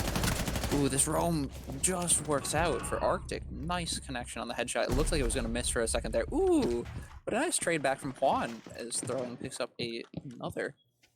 Attackers have recovered their 2v1. diffuser. Obviously, Doc being the last one alive is good. I mean, you got a 3 armor with an ACOG. Doesn't get a lot better than that for the loadout, but is out of stims. You have 26 seconds left. I was gonna say Juan still has a drone in control. He can drone this out with just time to get the diffuser down. He's gonna do that as Thorn's gonna get into a better position to pinch the dock. But with the meat jammers there, I'm not sure if Juan can get his drone into a good enough position. They have to know he's somewhere back in Cade as Juan's getting the diffuser down. Alexis is gonna try and push up, but you have to imagine Juan's holding the door. I'm sorry, Throwing's holding the door, and he is, but Alexis gets the kill. It's all down to Juan. He's gonna push him, and he does. He gets the quad to finish out the round. Caught him on the reload there, and that's a 4K for him again. Getting the round and getting a, whoa, a drop shot hip fire there too. 1-1 now. For the round.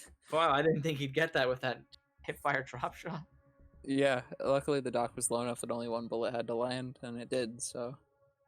Otherwise, that would have been a really interesting double reload to see. They both just awkwardly stare at each other.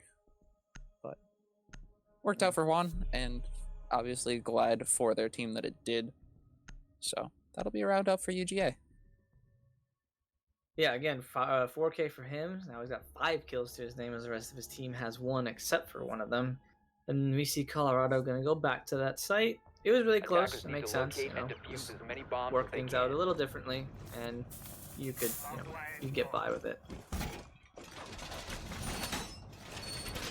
Imagine we're gonna see the same setup as well. So nothing crazy, but just again, probably a couple decisions that they figured, okay, I don't know why I did this. I should have done that. I was peeking stupidly, or I just didn't think someone would be there. Let's run it back. As again, Arctic did a pretty good flank on top Dragon to get Wolfie there on the Nomad, but 10 seconds just to go. got taken out by the swing of Juan on the initiation 5 there. seconds left before insertion. So we see, man, these drones are insane. We see Arctic putting pests up, but like I already saw a drone from Banana in control, and I'm pretty sure there's one in cache. Like they already have their drones in. I feel like the pests for Arctic has to go somewhere else. I don't know. Yeah, I mean, there's not... At this point, there's not really too many places that you can put it, but... I mean... You gotta hope for something. It's like we're gonna see people going into cache, that shield's gonna go down. Does do its purpose of denying some utility, though. Obviously, spending one of the only 2 charges that Sophia gets is worth quite a good amount. So. I wonder when Arctic is gonna pounce onto the jump out here on the throwing. I think Wolfie knew that was double hit because when he was rappelling up in the outline, he was looking down to the window. As we see, throwing's gonna go back up on the roof, so yeah, Arctic's not gonna get anything from here. So he's just probably gonna play control and use the soft floor in part of that room to hopefully get a C4 kill and help out the roamers. As there's 2 up here, 1 initiation and 1 in office. 1 super close. That's Wolfie on the Nomad. I don't know if Juan's gonna be able to get the right, head level shot for this. As I think the laser sight of Juan might, or sorry, Wolfie might be giving him away. There's also 1 pushing in the center there, and 1 pushing from 2 pushing from the center. Alexis gets a headshot on Juan. Can he get 1 more? No. Actually, yes, they trade. Excuse me. So a trade coming out from there. Double kill for Alexis. And we see Ultim going down for, I think it's been in break. Oh, Juan gets the kill on the Wolfie. That's 3v2 right now. So many frags going in the favor of Colorado. As Heckle's on low HP, Manly Banana's going to push in all alone into initiation. He has to know that Heckle's still there. As Heckle just tried 3 fires, some shots on the Banana, as well as Arctic's pushing from behind. Attackers have Banana's going to located go a bomb. down here. There's no way he doesn't get traded. He can at least get 1 for his troubles, but it doesn't matter. I'm going to 1v2 again, except this time for the side of Colorado. Unfortunately, shooting at a corpse of their teammate will kind of give away their rough estimate there, but no! Watching the wrong way, Heckle is not in position, but does luckily get traded back by Blonde as Arctic finds the last. I'm trying to think how throwing got into there as the Ash. I think he repelled in break and just ran through sight because no one was there. I just realized where he came from. That was really, fast frags coming out from both sides for Colorado to get the round win there, going up 2-1. But wow, I don't know if Wolfie. Wolfie just didn't drone right behind that door because I think when Blonde killed Wolfie pushing into office, there was a drone like right at Blonde's feet. I don't think Wolfie turned the drone around. Yeah, I checked. Really Checked one way, but not the other. I think that was the second time they were misdroned that round actually, because there was another drone that came in through the drone hole, sort of did like a 180 and went out, and just kind of called it clear. That was the first round where we saw, I think it was Blonde and the Anger get the kill onto Casanova because he just drove past the box. He didn't drone kids. He just drove like top yellow. So UGA skimping a little on the drone work. That's not what we saw on Villa, but you still got 3 more rounds to hopefully go even. And we see Colorado going to go back down on the first 4. Probably going to play out. Hopefully, it's going to play out a little different for UGA if they want to win this one. And obviously, that's the situation you want to be. Going on to defense with an advantage is pretty huge, especially on Theme Park. Yeah, I think we're going to see the same setup this time. 10 seconds left before insertion. Colorado. I'm interested to note that, Alexis isn't bringing impacts for an impact trick at all. I mean, they have the mute and the bandit, but I don't imagine they're going to use the mute jammers for the wall. They're going to use the bandit batteries, and they're going to use the mute jammers to help the roamers not get droned out as crazy as Georgia normally do. Well, except for the one over there, of course, because you can't get bandit batteries out onto the ground. But, I mean, seeing Alexis on the Maestro with impacts would help out a lot. I mean, I thought that's what was going to happen the first time we saw Juan and Banana breach into barrels, because I saw Alexis go prone on the Maestro, but he just ran out when he saw that the wall was getting breached. You see Blonde running up her arcade as someone was droning into Cafe, and we saw Heckle into the bathroom, I believe, near Drug. Yeah, he's all the way down there now. As Blonde's getting droned out and shots coming out onto him from Wolfie, he just gets out and he's not gonna take the fight. And at this point, there's not really a reason to. You don't want to lose, an operator a minute in if you can keep him for the site push later. Looks like some will be scanned by Jackal. They will find one. I'm not quite sure who that scanned, but oh, okay, Blonde. The way he came upstairs, it's a good chance that his Blonde is gonna get droned out again, and Ash charges above him. They're really trying to get the roamer of Blonde right now. Juan trying to peek back and forth from the arcade machine and gets taken out by Blonde. And there's also one behind Blonde as well. It's not that. Arctic is in the bathroom behind him, so Blonde only has to worry about the side of arcade. As one's going to come down the stairs, I think that's throwing on the Ash. It is, and I think there's one more with him. Yeah, 3 on the side. Excuse me, trying to get Blonde, but he's just stuck behind this chemistry set over here. As Wolfie gets a kill on the Arctic, so Blonde might have to worry about behind him in just a second. Concussion is going out. First one misses, second one goes through. And Manly Banana gets the kill on the Blonde. 3v4 for UGA. Sorry, 4v3 for UGA, rather. But they have taken a lot of damage. Throwing and Wolfie are pretty hurt. And Manly about 65 HP as a C4 goes over the wall and gets the kill on the Banana. That's your therm down. That's huge. Yeah, they now have all of the site walls basically held down for free. There's no way that they can breach in. Ash is down, slowly bleeding out on the floor. It's down to Wolfie and Casanova to sort of close this out. They do have plenty of time to go for the revive. See, if only he get impacts. I'm telling you. That would have actually been a kill. But man, this is going to be so hard for them to have to push into split right there. I'm not sure if someone's on the other side. I don't think there is, judging by no one's on the other side, so there's not going to be a crossfire from there. But they have to know there's at least 2 there, considering Ash can pick back up. Shots coming in from the right side of Alexis actually hitting him. And I think once into split, Wolfie gets to come to 15 Alexis, so that's seconds just down to Heckle and Ulven. Both full HP as a hop over the shield seconds to go. allows Ulven to get. No, wait, sorry, that was Wolfie get the kill on the Heckle. Ulven gets double kill on the Wolfie and throwing, and he can't finish the kill onto Casanova, who gets the round win there. That was very close. He tried to go for a plant, but realizes in the 1v1 he has to go for the kill. Unfortunately, he was able to do that. Yeah, it's a tough spot to be in for UGA. I mean, if you have the SMG-11, you probably win that. But Yeah, and I'm not. No, he didn't have the C4. I forgot. He threw it over the wall to get banana, but man, that was really close. yeah, I think it was just unfortunate that I think Alexis took the attention away from Split because he was getting shot from the doorway from Dragon. Despite the shield being there, they still got the angle onto him, which allowed, I think it was Casanova throwing to push in. So unfortunate timing there. But 2-2 now. We're gonna see Colorado go. They're gonna go back. They're gonna go back to the site. and I mean, they were so close, so you can't really blame them. There's no reason not to at that point.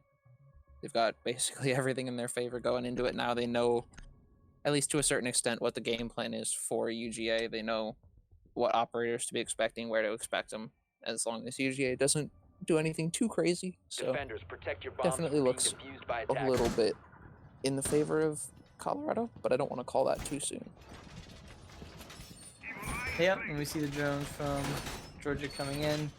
I want to see if we can see where their drones are being placed, because again, we keep praising them for their drones. I mean, we saw Blonde get droned out like crazy when he was in Drug Lab. We saw earlier in Villa just some of the drones going out. So we see, oh, what is this? Ooh, sneaky. All right, everyone take notes, take notes. In parkour, drone parkour coming out right here. From Wolfie, he's trying to get it up 10 seconds to a bit insertion. higher, I think. Oh my god, aw. Well, Close. good 5 good seconds attempt. to Oh, can he insertion. recover from this though? Oh, I see what he's trying to do. Yeah, Alright, that's this pretty was moving out to sneaky. I locate think a the bomb issue and is if defuse you it. try to turn it around, the collision would have pushed him off the light there. Yeah. Okay. I always love to see banter. Yeah. But we're gonna see Georgia push from basically the same side. They're gonna push Cash every time. I think that's one of the things people are starting to see on the map at on theme now. It's pretty consistent that the attacks can start from one side of the map, obviously, and sweep the second floor. And I think a pretty consistent place to push from is Cash, because the issue with Cafe and Arcade and Break is that you have to enter through one doorway of Cafe. You have to enter through the windows of Break, which a defender could be playing in Break or, in the sort of dorm area there. So just pushing from Cash on the window and the doorway and the hatch is just much safer. Just again, what we see Georgia doing. Arcade just takes some shots through the soft wall initiation, and Casanova's going to push up into the hallway to secure that for the team. Is Juan in labs alone? Yeah, he's just standing there. Oh, but Banana's got... Look at this drones. Banana's got a drone in Arcade to help Juan out. They're so good with droning. This is so annoying. I can't imagine Colorado is enjoying this. Arctic gets droned out. He's stuck. Unless he's going to run out. No, of course. You have to imagine someone's going to be there. I mean, you can't. That puts you in such a bad spot because, like, you're droned, so someone's gonna push you. And look, even But- he's in there now too. Oh my god, they're all over the map right now. They're really pushing everyone in. If they drone out the rest of the defenders, they know Blonde's in the first floor by Gong, and oh my god, look at that. They know he's there. Yeah. I mean, the entirety of the map is basically theirs to control now. If they make sure he doesn't go up Dragon, it's theirs. I don't see them not losing this. If that makes Looks like- sense. I see them Yeah. winning this. I'll say that. They seem to have this one in the bag, at least as how it's looking right now. It looks like Juan is done vibing inside of labs, and he's going to start moving up into split. Just trying to find that angle onto the Maestro. Holding so patiently behind. Now going to move up. This could be an interesting confrontation later on. Oh, Maestro is getting so aggressive on this angle, just not letting any time go to waste. Bomb They're just located by going. attackers. Wolfie starts to push up, push down into Dragon, I should say. But He's gonna trying fall to back. find Blonde right now. You could tell he was looking at the doorway and a Gong. They droned out where Blonde was. He destroyed the drone. That was Casanova as Alexis gets the headshot on the Juan. Mainly Banana getting the kill on a Heckle. And getting the down onto, and the finish onto Alexis. Again, double kill for him. Blonde off site with Olin on the other side. If they can get Blonde and an air jab going out, allowing him to kill Blonde, so Wolfie gets the kill there. They have to know that Olin's in the back of sight. 4v1, 10 seconds left. Doesn't even matter with the plant. He's throwing it to the headshot. Like I said, with the drone work there, that was incredible to allow them to just set up. And a rehost called by Juan from U Georgia. And we're going to get that rehost. Nope. Never mind. He's good. All right. Well, it was a bit of a headache all around there. So, but again, the drone work there, perfect drone work. Getting the drone work onto that was Arctic on the bandit, and then just pushing him out. Well, I mean, he pushed himself out into the sledge, and then just dropping down. Figuring out where Blonde was the entire time. And look, Blonde's gonna pick a vigil now. I think he's realized that he's gonna get droned out all the time, and that he needs to bring an op. Why are they just talking about it?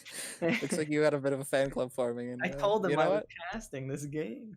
I'm all for it. But again, Blonde recognizes I have to go vigil now because he got droned out, I think, 3 times by Juan, Banana, and one more, all the way by Gong and Maintenance. It's just going to be way better for him to bring the vigil, and he moved Heckle onto the Jaeger. So with that operator adaptation, hopefully they can go even on the half here. Because if UGA go up 4-2, it's looking pretty good for UGA. Yeah, I mean, if they go into defense with a 4-2 split, yeah, absolutely. Looks like Colorado's gonna go back to second floor. This is the site that they were able to hold pretty well earlier. I mean, it came down to just the Doc versus Maverick firefight. You know, the hip fire, prone, just drop shot. 5 seconds left. I mean, I would bank on them being able to not let it come down to a situation that dire again. I think they'll be fine. Uh-oh, that's not good. Wolfie already lost the drone. Drop him. Ooh. Alright, shots from Blonde and Manly Banana. Each taking some damage for themselves. Banana taking some more damage, though. I mean, Blonde going for another spawn peak he doesn't get a kill, but again, he doesn't get killed himself. Because, I mean, picking the Vigil, I guess you don't have much to lose if you die early. But again, with Blonde being easily the #1 roamer, at least it looks like he's the #1 roamer, he keeps going out for very aggressive peaks and stuff. Losing him early would suck. Wolfie and Juan going to be joining in the cache as Blonde's going to come back into cache, or at least peek into it. You have to know someone's there, yeah. Wolfie's going to go into the bathroom and challenge that angle from Blonde, it looks like. Breaking it. And Wolfie gets the headshot on the Blonde, so... just really unfortunate as he gets swung on by the Doc. Doesn't get finished, though. Wolfie down to about 30 HP. And Juan, again, Wolfie just going to... Again, just drone back into to cache there and take control of the half of second floor. Yeah. Wolfie is gonna start making their way downstairs. He's gonna be able to take out the default cam. Knows about Heckle playing down there. Doesn't quite know where it looks like. Gonna be looking for footsteps, I believe. So. And it looks like Heckle's gonna be playing pretty similarly to how Blonde did last round. Gonna be playing again Gong and Maintenance, but again I think that's Wolfie. Yeah, he's gonna bring his drone down Dragon and try and find someone, just so that when they push onto the initiation wall, that they're able to get in for free. And Alexis gets a kill on the throwing. He was coming up arcade all sneaky, but gets caught out by Alexis. So 4v4 right now. Like, health in favor of Colorado. Again, Wolfie's really hurt. Banana took some damage. Juan gets Olin. That's a C4 down. Not sure if it was already used, but Heckle gets Wolfie. So that's... Wolfie was trying to find Heckle, and he does find him and gets killed for it. So Heckle on very low HP, though. If he can get back up to yellow, or, well, arcade safer, obviously, get some stims from Alexis, and it'll be pretty even again. 49 seconds left, and we got to see UGA make a move here. Stim going out there. Looks like a double dip for Heckle as they get the full 80 health stim. Actually, a little bit of overheal as it just fades off there. So that'll be a full health Heckle ready to go on the move. Ooh, but a nice quick peek from Juan around the corner. Even through the goo mine does find one. Alexis trades back another. That's 2 on the round for them. Now Alexis just basically has to watch towards this kitchenette area so that they can watch for the Maverick peek. Looks like they do spot it, but is going to go down instead with a beautiful shot from Juan. Going to find them And it's now down to a 1v2. seconds Heckle has to remaining. try to take out the diffuser and Juan, who just seems to be on an absolute Attackers roll activating today. Diffuser down 1v2 for Heckle as he runs straight into the Zoph and gets headshotted by Casanova. Almost, I think, got the right angle when he tried to peek into the dorm area back there, but he decides to run into kids. I think he might have been able to see Casanova planning in the corner. Not too sure about that, but just unfortunate timing to run right into Casanova when he was peeking, expecting to peek more to the right instead of someone right in front of him. And like you said, Juan absolutely going on a tear. 4-2 now on the half, and they're going into the defensive side, Georgia. So looking really good for them to take this map. Much better than it did on Villa, I would say. But we'll have to see. And again, I said I was excited to see how Georgia do to the defenses here because their defenses on Villa were pretty interesting. So I imagine they have some strats here. Goyu and Castle, they have strats. This is going to be good. Yeah. I was gonna say, last time I checked, I don't think I read my my little notebook wrong here, but it seems like UGA has made this map attacker-sided, at least with what they've brought to the table so far. So definitely It's, defying the odds. Put this in a highlights video. Theme park attacker sided now? Clickbait. Do it. Yeah, red circles Attackers all need over the to screen. locate Yeah, and defuse No, the bombs. champion logo in the corner. yeah, there you go. How champions make theme park an attacker sided map. Oh god. There And we yeah, we're go. gonna see. I already gonna have some strats as we see Casanova barricading the entirety of control. Not gonna play in there at all. Cash going out on the doorway. That's the big brain strat right there. Is there something I don't know? Yeah, no, I mean, no one's ever gonna expect it to be on the door. I mean, who would put it there? Oh wait, it'll fall, right? Like does Yeah. it fall or could just okay? I guess that's the thing. Cause I know like 10 the vault seconds cams to if you put them on a breakable piece of just whatever. Wait, 5 but they seconds just. to go. Okay, maybe it wasn't. Maybe But it I was wasn't big speaking brain. it up. Attackers must locate and defuse Is the he- bomb.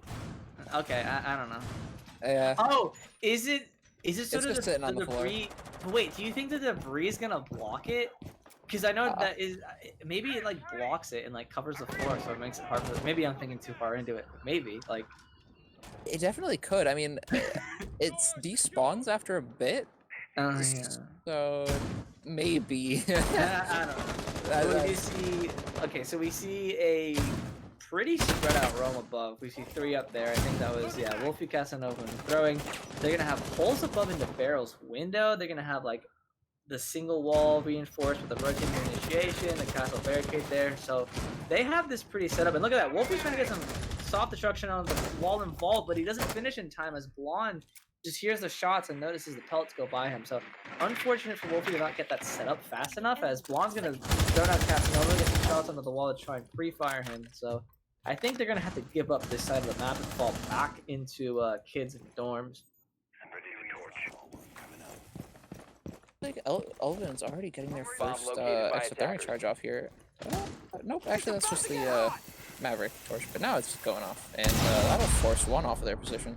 Surprised they didn't actually get picked up by Alexis there, but Juan's able to get away, and no damage on the board because of it. So pretty good all around there for falling back off the thermite breach. Blonde getting a kill on the throwing there. I mean, it kind of sucks for. Oh wait, we see Casanova breaking the castle barricade. He's gonna go for a flank. There's no way they let this happen. There was a drone right underneath him, but I don't think anyone was on it. As again, all the attackers are up and on the board. We see Ulven on drone, but he just got pinged by Jackal, and he's gonna swing and can't get the kill onto Alexis. A really good attempt. I mean, he had to go for it considering he got pinged by the Jackal. But I was gonna say it's unfortunate that someone's snaking that the roam above was set up on the west side of the building when they were pushing to the east side, and they couldn't get any vertical play onto them. You're gonna see a frag from Alexis go out over into Throne. Can't get the kill on the Juan, but Juan gets it down onto Alexis. He's got to deal with someone else. That is Heckle on the Jackal. Attackers Swinging drop on the him and diffuser. getting the headshot all down the main. Banana is gonna swing out into Arcade Hall. Gets the kill on the Arcade with Attackers headshot. have 4v1 recovered right their now, and diffuser. he's just gonna run away. Because he's gonna find a way to get back into sight. Because I'm sure he knows that it's all the entirety of Colorado has taken control of sight. He's gonna have to come from the breach, I guess. Yeah, Attackers are you're activating just the kind bomb of screwed here. There's not a lot to do. Yep, and playing on the bomb, that's Heckle with a nice headshot. Closing out the round for Colorado. Yeah, Colorado taking complete control of the maintenance and cache initiation side. pretty fast. Again, it was unfortunate that Wolfie couldn't get the holes into the softball and the vault fast enough because he still had a shotgun out when I believe that was Blonde took him out. So if Wolfie got that set up a little faster, had help from anyone else, or I mean maybe not an impact because you don't want that to be a rotate. You just want that to be line of sight. But if he had that done earlier, it could have gone pretty differently. As Blonde would not have been able to push in there for free. But Yeah. hopefully, no. Again, UGA, they don't like going back to the same site. I forget. They're gonna go bunk daycare. So we'll see how they decide to defend this site.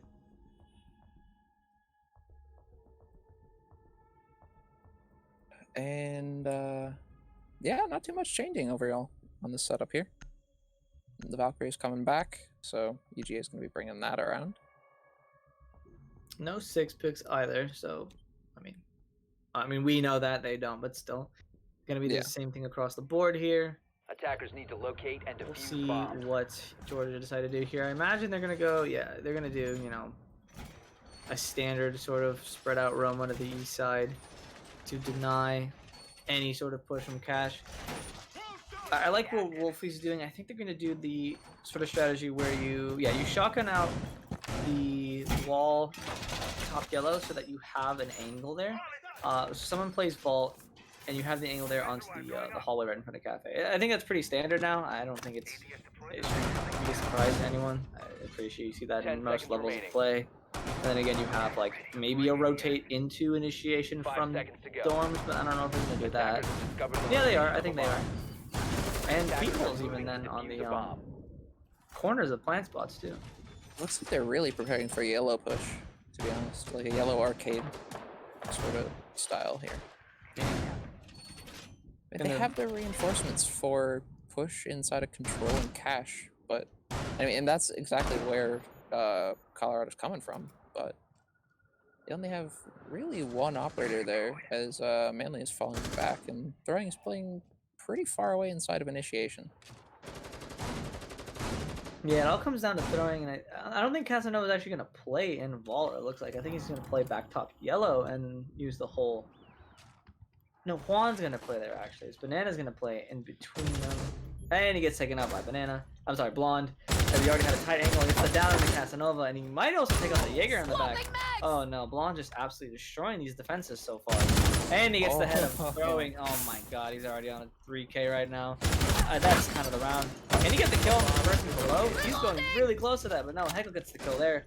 It's all down to Juan, and he's not even inside, I think. No, he's not even. He's top arcade, and we see he gets swung on by Heckle. Can't finish the kill, neither of them. He's just going to back off and allow his team to get the plant down or something. I mean, no, he's going to swing it again, going back and forth, crouching in and out. Juan gets the kill. Diffuser's going down. That was such a fast round from Colorado. What was that? Yeah, that's... I mean, that's just Blonde just walking, or... Yeah, Blonde, right? Yeah, Blonde just walked in. Walking through the team, yeah. I mean, I think he got a double last round, and then he just got a triple from the same angle. Oh, man. That's... I don't know what you can do there. I'm pretty sure they barricaded off the bathroom door, so they must have heard someone come in. Maybe not. I don't think anyone was actually there. So, I mean, they just weren't ready for someone to be there that fast. Yeah, just lining up on the door, it just turns it into a point-and-click adventure at that point. It's not a spot you want to be in, for sure. Gridlock being brought out by Arctic, that's a nice change. I mean, I don't know if they're worried about the roam. I mean, they've been handling it quite well so far, but obviously the Gridlock track stingers will help with that. Yeah, I don't get it. They were just able to frag out. They didn't have to worry about a flank at all. I mean, attackers need to locate and defuse bombs. I don't know. I mean, they figure it's well worth it. They already have the Jackal too, so they don't even have to. They can just ping out a roamer and then just put the track stingers down behind them. So I'm more surprised that they're not bringing like an IQ. I mean, they have so many gadgets to look for. You've got 3 ADSs, possibly up to 5 magnets, 3 black eyes, 4 bandit batteries, and a partridge in a pear tree. I mean, you've got the full everything. It's very good. I like that. Thank you. We're gonna see them reinforce the walls into Vault this time, and even put bandit batteries on it. So I guess they really don't want Colorado to take control of that and use it against them this time. I'm interested to see where they're gonna play now. We can see Banana all the way in control. Juan, he might try and peek out. He's peeking out in the cafe. the entirety of Colorado spawns all the way on the east side. So Juan's not going to get anything. You see him peeking out. Might even be detected, but it doesn't matter. Banana's going to put a cam in the corner of control. Like you mentioned, no IQ. It might be a little harder to spot that out, but I feel like, I don't know. It just doesn't. It isn't going to be that hard to just look around. But we'll see. Yeah. I mean, at this point, it's basically just looking for the blue glow to give it away for Colorado. But yeah, that's a pretty dark corner to hide it in. So might stay alive for a decent amount. Casanova, unfortunately, is under a barrage of drones here. It has to be so careful. There's one waiting outside the window, one waiting outside the match. Can't get too aggressive here. There's already one drop down inside of control, it looks like. So this could be pretty bad for them, as Heckle is swinging around the corner. They do know about each other's presence, but Heckle is able to trade down. Ooh, knows about the one behind the shield, but is just able to dodge out of the way. As the shots from behind don't quite connect. It's going to be Juan. Obviously, Juan been popping off the past few rounds, so not a fight you want to take too aggressively. You see Arctic take some damage. I'm not sure if that was from a C4 because it sounded like an explosion went off. I do believe Arctic was behind the rest of the attackers, so I'm not quite sure where that came from. Both drones down, so yeah, he was droning as the shield gets taken out and immediately Juan gets taken out. That was a Goyo shield, so I think the Goyo shield actually did more harm than good there. Because he went down really fast. Yeah, and that's a pretty wide amount of area to try to cover with a Goyo shield, especially just due to the 4 or 5 angles you have to try to watch with it. Puts you in a pretty tough spot. Bandit's going to be trying to get out of there as quick as possible, but does get clipped through. Oh yeah, through the doorway into yeah, the tight angle there. I was gonna say I thought it was from the hole, but no, it's the angle that Blonde had there. They're gonna push into sight as Blonde gets taken out by Manly Banana. Who runs back into Cafe. It's not going to be really good for him as he's trapped. I mean, he can peek out with a shield, which he does. Now for a double kill, but Heckle's going to get the 4K, I believe, and finish it up for Colorado. Huge for Heckle. I mean, we thought that Juan was popping off, but Heckle is just firing right back. Man, I thought Georgia going up in the half was going to be, really good for them, but 3 in a row for Colorado on the attacking side. Like you said, it's looking like an attacker-sided map. Yeah, and I mean, look at that scoreline. There's just nothing to say. I mean, Heckle is just taking it away, closely followed by Blonde. It's huge numbers on both sides. I mean, I don't want to call it team deathmatch, but there are a lot of kills being put on the board here. How many diffusers have gone down? That is a good question. I feel like it's only 3? 1, 2, or 2 or 3. Definitely no more than 3. I definitely don't. Yeah, I know we saw 1 for sure on Throne. I think we saw 1 at least in the plant phase up in bunks. I don't know if it got fully planted. But we've seen a couple attempts for sure.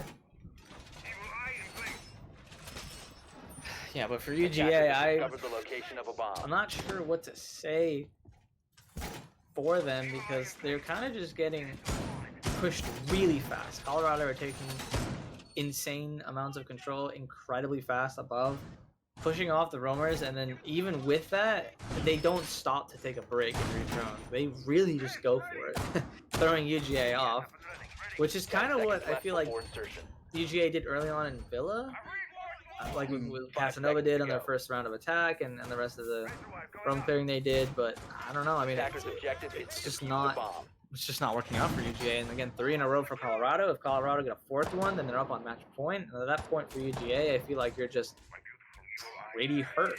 Like losing 4 rounds in a row on the defensive side. Of course, it depends if Colorado get this round here. But I mean, already losing 3 sucks. So we're going to see, again, a similar push from Colorado on the east side of the building. Casanova, I think that was throwing. Already above, throwing, dodging some shots from Blonde again. If Blonde got another opening pick right there, it's just over. Yeah, I mean, that crouch was already basically perfectly timed to dodge that headshot. You can't ask for more than that of a dodge on throwing's part. But looks like a small little foothold going to be opened up. Not going to be finding anything though, because Blonde's not actually inside yet. Casanova all the way in. Cafe, yeah, top arcade, throwing and Wolfie, each in their own rooms and east side. They're gonna get droned out in just a bit as the attackers are pushing with the drones, but it's looking a little better already as oh my god, Arctic's gonna open up a hole and Casanova's gonna push down into it. Now he's pinned. He's got to swing out, and he's getting lit up, but not killed by Arctic. Missing the shots there on the Casanova. Down to 25. It's a bit of a blunder. It could come back and bite them now. As throwing pushes on the Blonde and gets the kill. Blonde finally getting taken out early on instead of taking one out early on. And Manly Banana gets the kill on the Arctic. It's already looking good for Georgia here. 2 picks in the beginning. Can they keep this up? It's like camera coming out from Manly Banana, just trying to find any more intel they can, trying to keep this lead. Alexis and one more inside of the construction room as Heckle finds one up top. That's Jaeger off the board. We'll be not seeing any more for at least a little bit. No one really too close. Just has to worry about Wolfie playing inside of initiation, but they're not going to be peeking out too aggressively. It's like Alvin going to be moving up with Diffuser as Alexis gets one through the breach. Nice pick there. The Mute ever so close to peeking into split, but will not be showing their head quite yet. Casanova, of course, low health at the back of sight. Wolfie and Heckle above. I think Wolfie's got to try and get back to sight real soon because it's time to start looking for an execute on the side of Boulder. They're already in sight, prone. It might get the plan off right now if...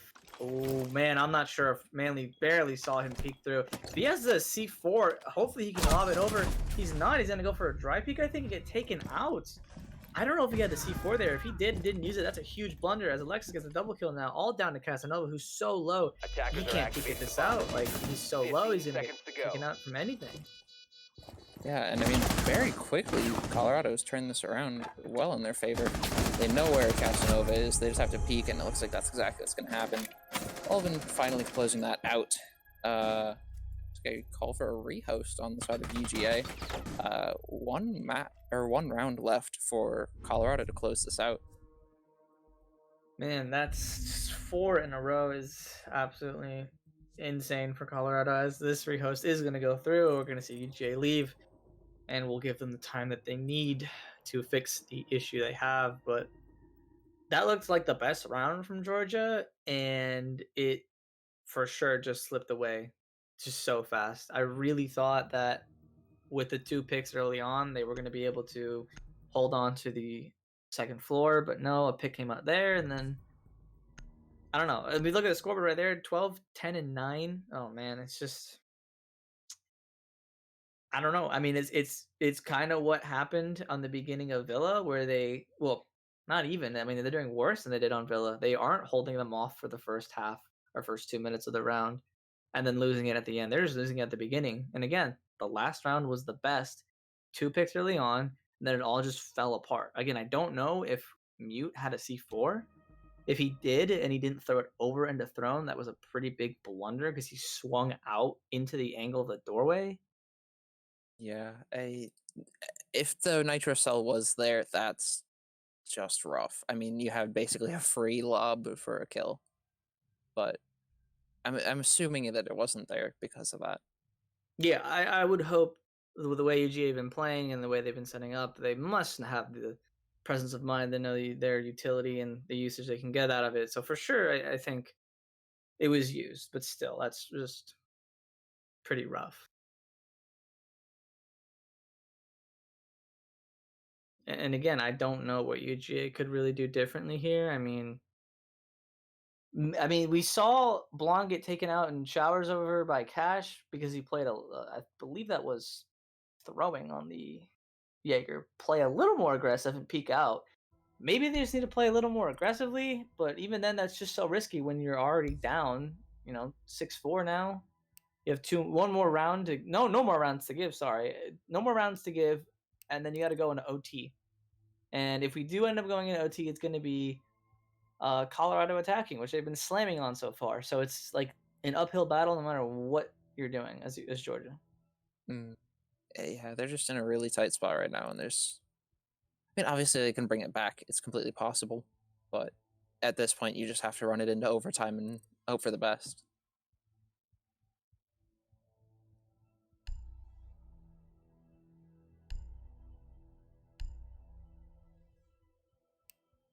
And I mean, again, even if we go into overtime, and if Georgia win the map, still got to go to Cafe. But again, there's a really good chance with the way Colorado have been playing that we don't see a third map. I mean, they've just been going off right now. So if they keep that up, they only have to do it for one more round, and it's theirs. So I'm assuming that that's kind of their plan. Yeah, and we've seen Georgia go through. Have they gone? No, they have not gone initiation. Actually, I was about to say they've gone through almost every defensive site, but no, they've gone each site twice. I'm sorry, not each site twice. They've gone through kids' dorms twice and Throne Armory twice. They haven't gone initiation and office, right? uh, I don't not think that not that I saw. I don't Yeah. think so. And then they definitely haven't gone drug lab and storage. Maybe they'll go there. Maybe they'll go to a different site. I'm not sure. Maybe I don't know, because with Villa again, they started off with sites that were not the normal site rotation that you'd expect to see. So maybe they're gonna bring out a different site this time. I mean, it's a good try. It's worth a try because you're down 4-6. It's your last round. You got to bring something out. So if they go for it, I think it's a good idea. If not, then hopefully after, losing each site twice, the 2 you've played, that you can make some kind of adaptation. But I mean, again, for Georgia, you just have to. Hopefully, they can focus back up in that small little rehost and use that time to get yourselves back into the game, clear your heads, and all that. Ooh, and an unfortunate pick of Echo there. That's got to be 6th pick. Yeah, it looks like that's gonna be the. Looks like that's Hopefully gonna be. that doesn't mess anything up. Yeah, should be okay. I think. Fuse from Arctic. That's interesting. Looks like we're gonna just do a quick admin rehost, get everything settled back into position, and make sure that's all going good. So apologies for that. We'll be back in just a little bit. Defenders, protect your bombs from being defused by attackers.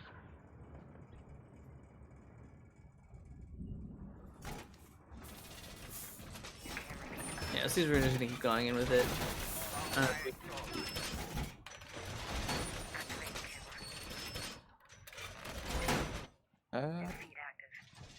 All right, so we're just powering through. So that being said, we'll be having the round go underway.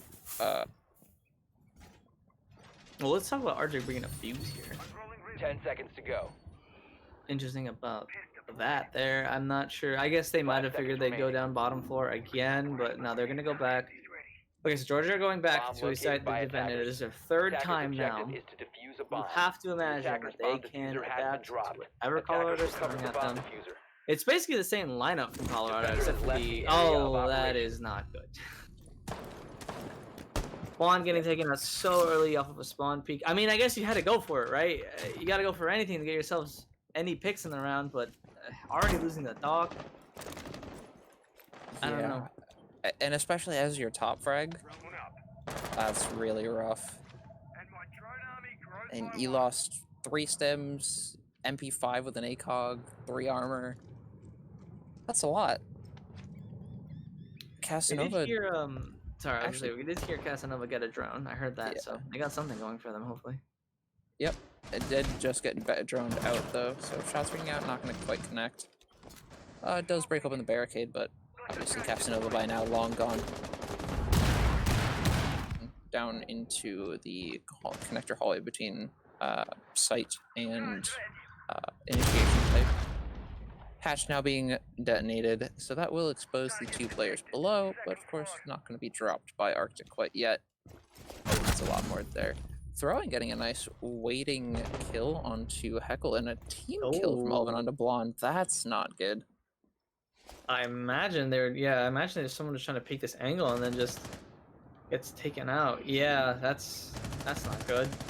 All right, well, it's looking pretty good for UGA. And look at that. Colorado have no drones. Every single drone from the attackers are gone. It's a minute 20 left. Casanova's roaming around. Not sure if he's really back on site yet or if he's going to play around arcade somewhere. No, he's top arcade, but you have no drones. As Manly Banana gets a kill into Alexis. Okay, and Archer gets downed. Was that from? Yeah, that was from arcade window. So a 1v4 now, basically, for Buffalo. Unless Alvin can get into position to pick up Arctic, but he's on the other side of the map. He's got to go all the way around with 55 left. I don't think it's going to be possible.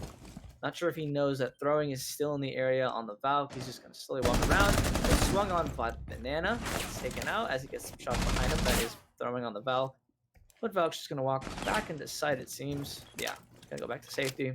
This is a 1v3 with 36 seconds left. You just got to wait it out and see what Ulven does.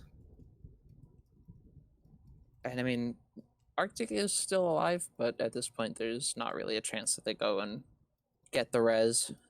It's just not an option. Arctic's unfortunately going to take the KD loss there. Unfortunate. Yeah, 15 seconds left. You know, Ulven's just gonna wait it out and talk about what happened there, because I'm sure, you know, Colorado would just want to close it out here. They really don't want to go in OT, and I really would imagine that they just want to finish it out in 2 maps as well. He's gonna kick out actually and get the kill on the Casanova, as we saw Casanova was asking him to peek. So that's what you get. They get. You get what you deserve. Yeah. Little boost for the scoreboard there. 1 for the road. And now we got to see Georgia probably go back Throne Armory, unless they want to go to an off-site, or let's say different site. I don't want to say off-site here. No, they're going to go back. So this is your final round here to either force an OT and force the 3rd map, or go down O2 and map and just, again, lose both maps. Both maps 7-5, yeah?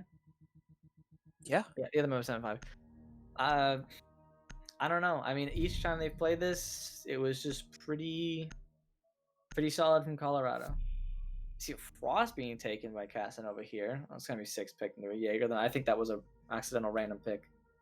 And Juan's gonna take the Vigil as the Doc goes on to throwing this time. So again, I imagine it's going to be another roam from Juan to try and take the pressure off of the site, but I mean, as long as he doesn't do a run out, he'll be fine, I imagine.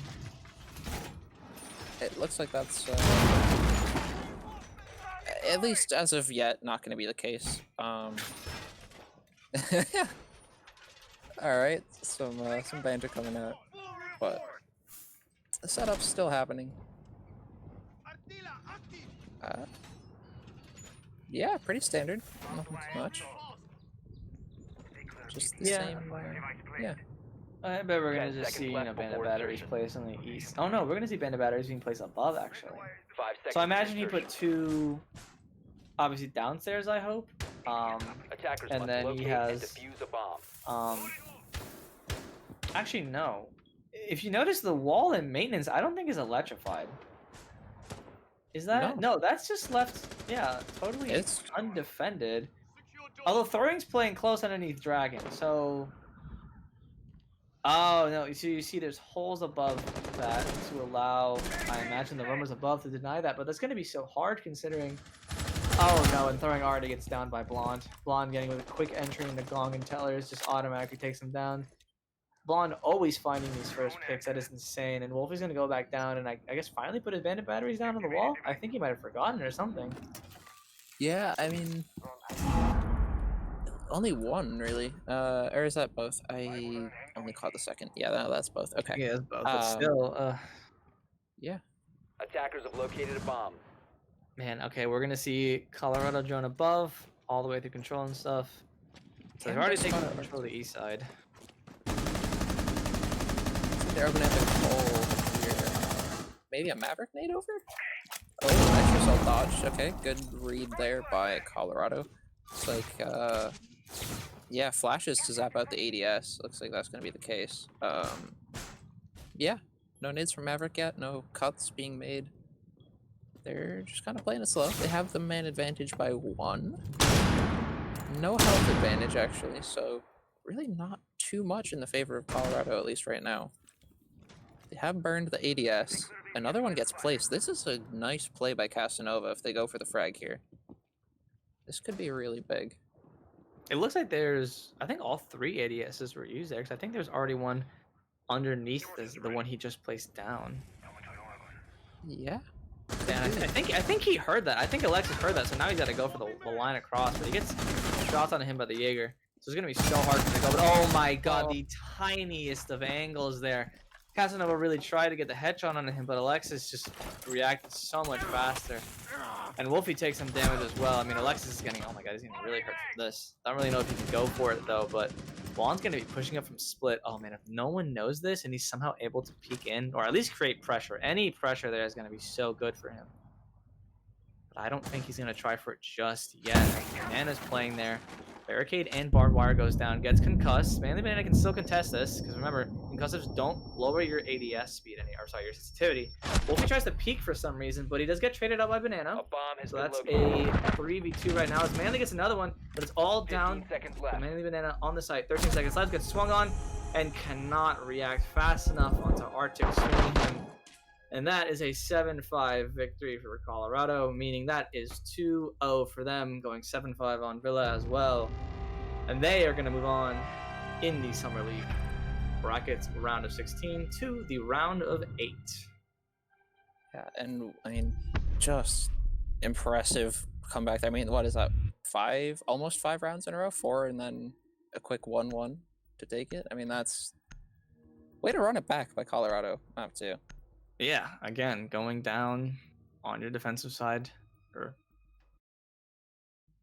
going down on the defensive side and bringing it back in the attack side was pretty unexpected. Again, I was saying I'm pretty sure this is going to be Georgia's map just based off what we expect for this, but no, that was pretty dominant there.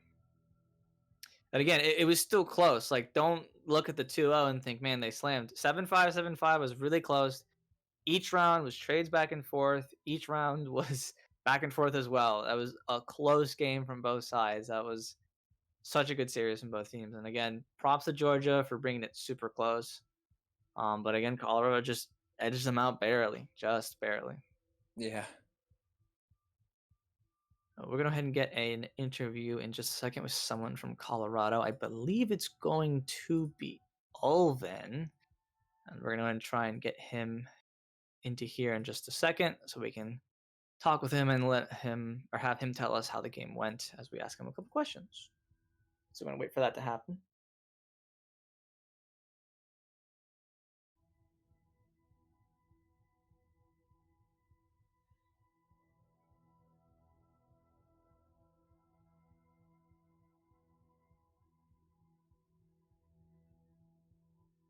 He has Any channel.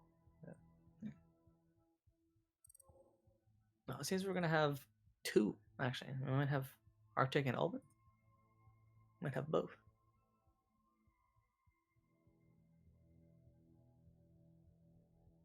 I might.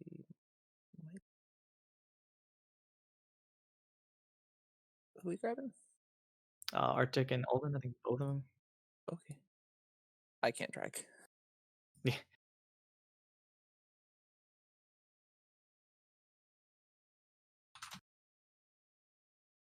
Go ahead and wait to see if we can get our people in here.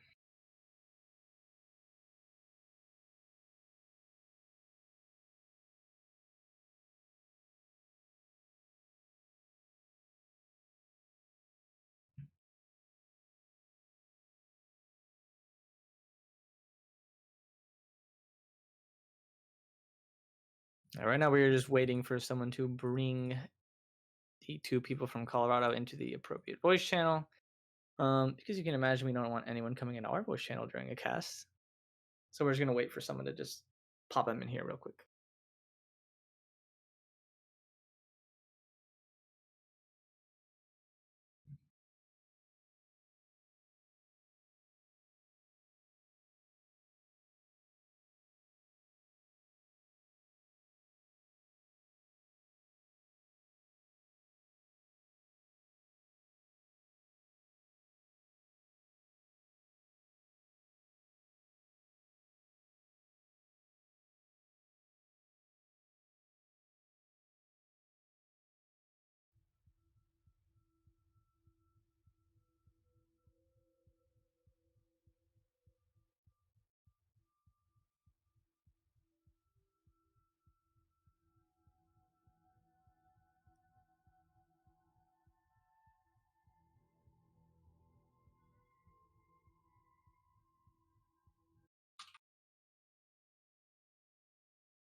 Don't worry, guys. We're still just waiting.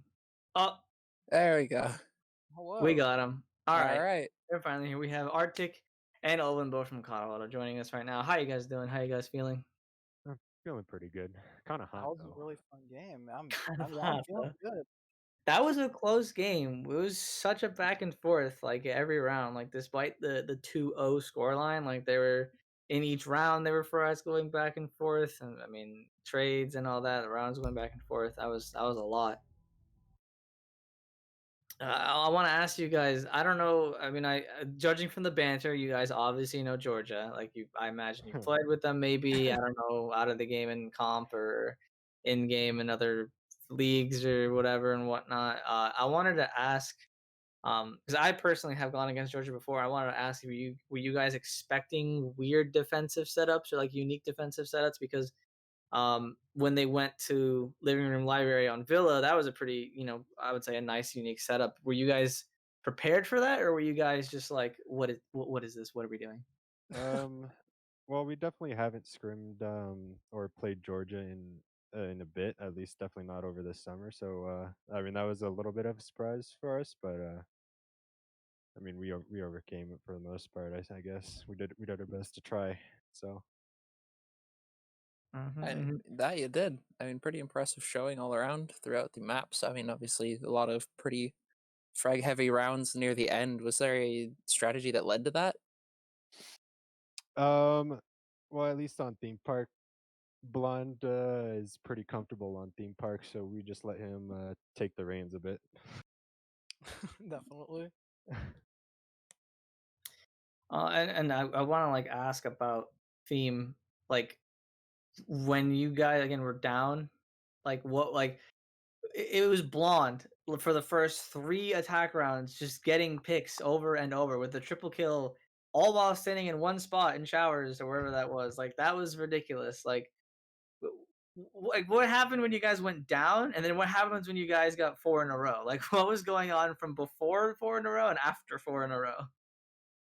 Definitely Um, Blonde. He is very Yeah. comfortable on attack, and the way that we entry, like we tried to drone him in like the best that we can because we do trust him for entries, and so just seeing him like we noticed that UGA liked to swing a lot, and so we kind of tried to play off of that. So Blonde held like his angles really well, and got the choke points that we needed to with people behind the deployable shields and whatnot.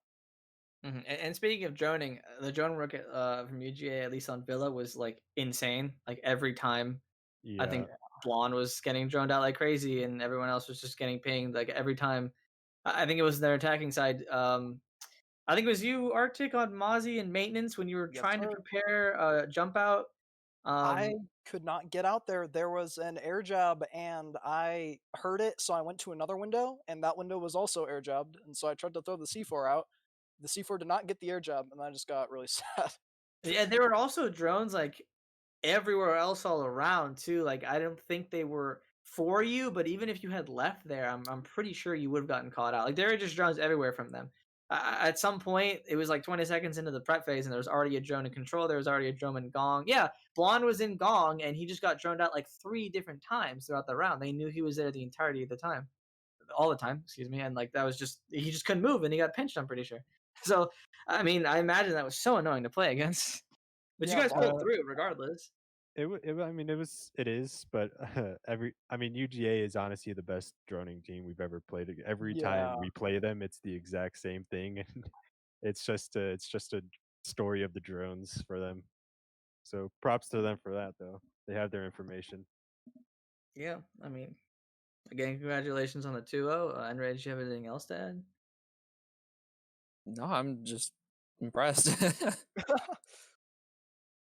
It Yeah, was a well, really fun game. We'd love to scrim them again. They're one of the best droning teams that like we usually go up against. Blonde mentioned that because he's played in other leagues as well, and usually those ones are a lot more frag heavy. But like the pressure that they create on the roamers, like for us specifically when I was trying to do it, at least it was I'd get caught out on my rotates back to site because they'd have people like set up there and their drones are basically default cams just watching me run around. yeah, that's what it seemed like. Yeah. But again, congratulations on the 2-0. You guys move into the round of 8. I believe your opponents will either be, if I remember correctly, it was Wasted Potential or if I can find this real quick, yeah, it's going to be either Wasted Potential or MTU Black. That is the second or 15th seed, respectively. I don't know if you guys have seen any games that might have been streamed from them. Do you guys have any idea what you might go against? So you guys going to look into it, or are you just going to show up on game day and just go for it? Well, I think we have some preparation to do regardless, so we'll see what happens. All right, well, sounds good. And again, congratulations on your 2-0 win. Good luck on the rest of the tournament. To our viewers, thank you for coming in. A good 2-0 from Colorado. We might have a game for you tomorrow. I'm not actually sure. Again, that would be 9 p.m. Eastern time. I believe there is a game scheduled, but I don't believe we have an observer yet. So stay tuned on our Twitter if you want to check that out. And again, thank you to our sponsors. That is Rogue Energy, NEU, and Corsair for helping us put this all together. I'm Epic, and I was casting with Enraged tonight, and thank you all very much for watching.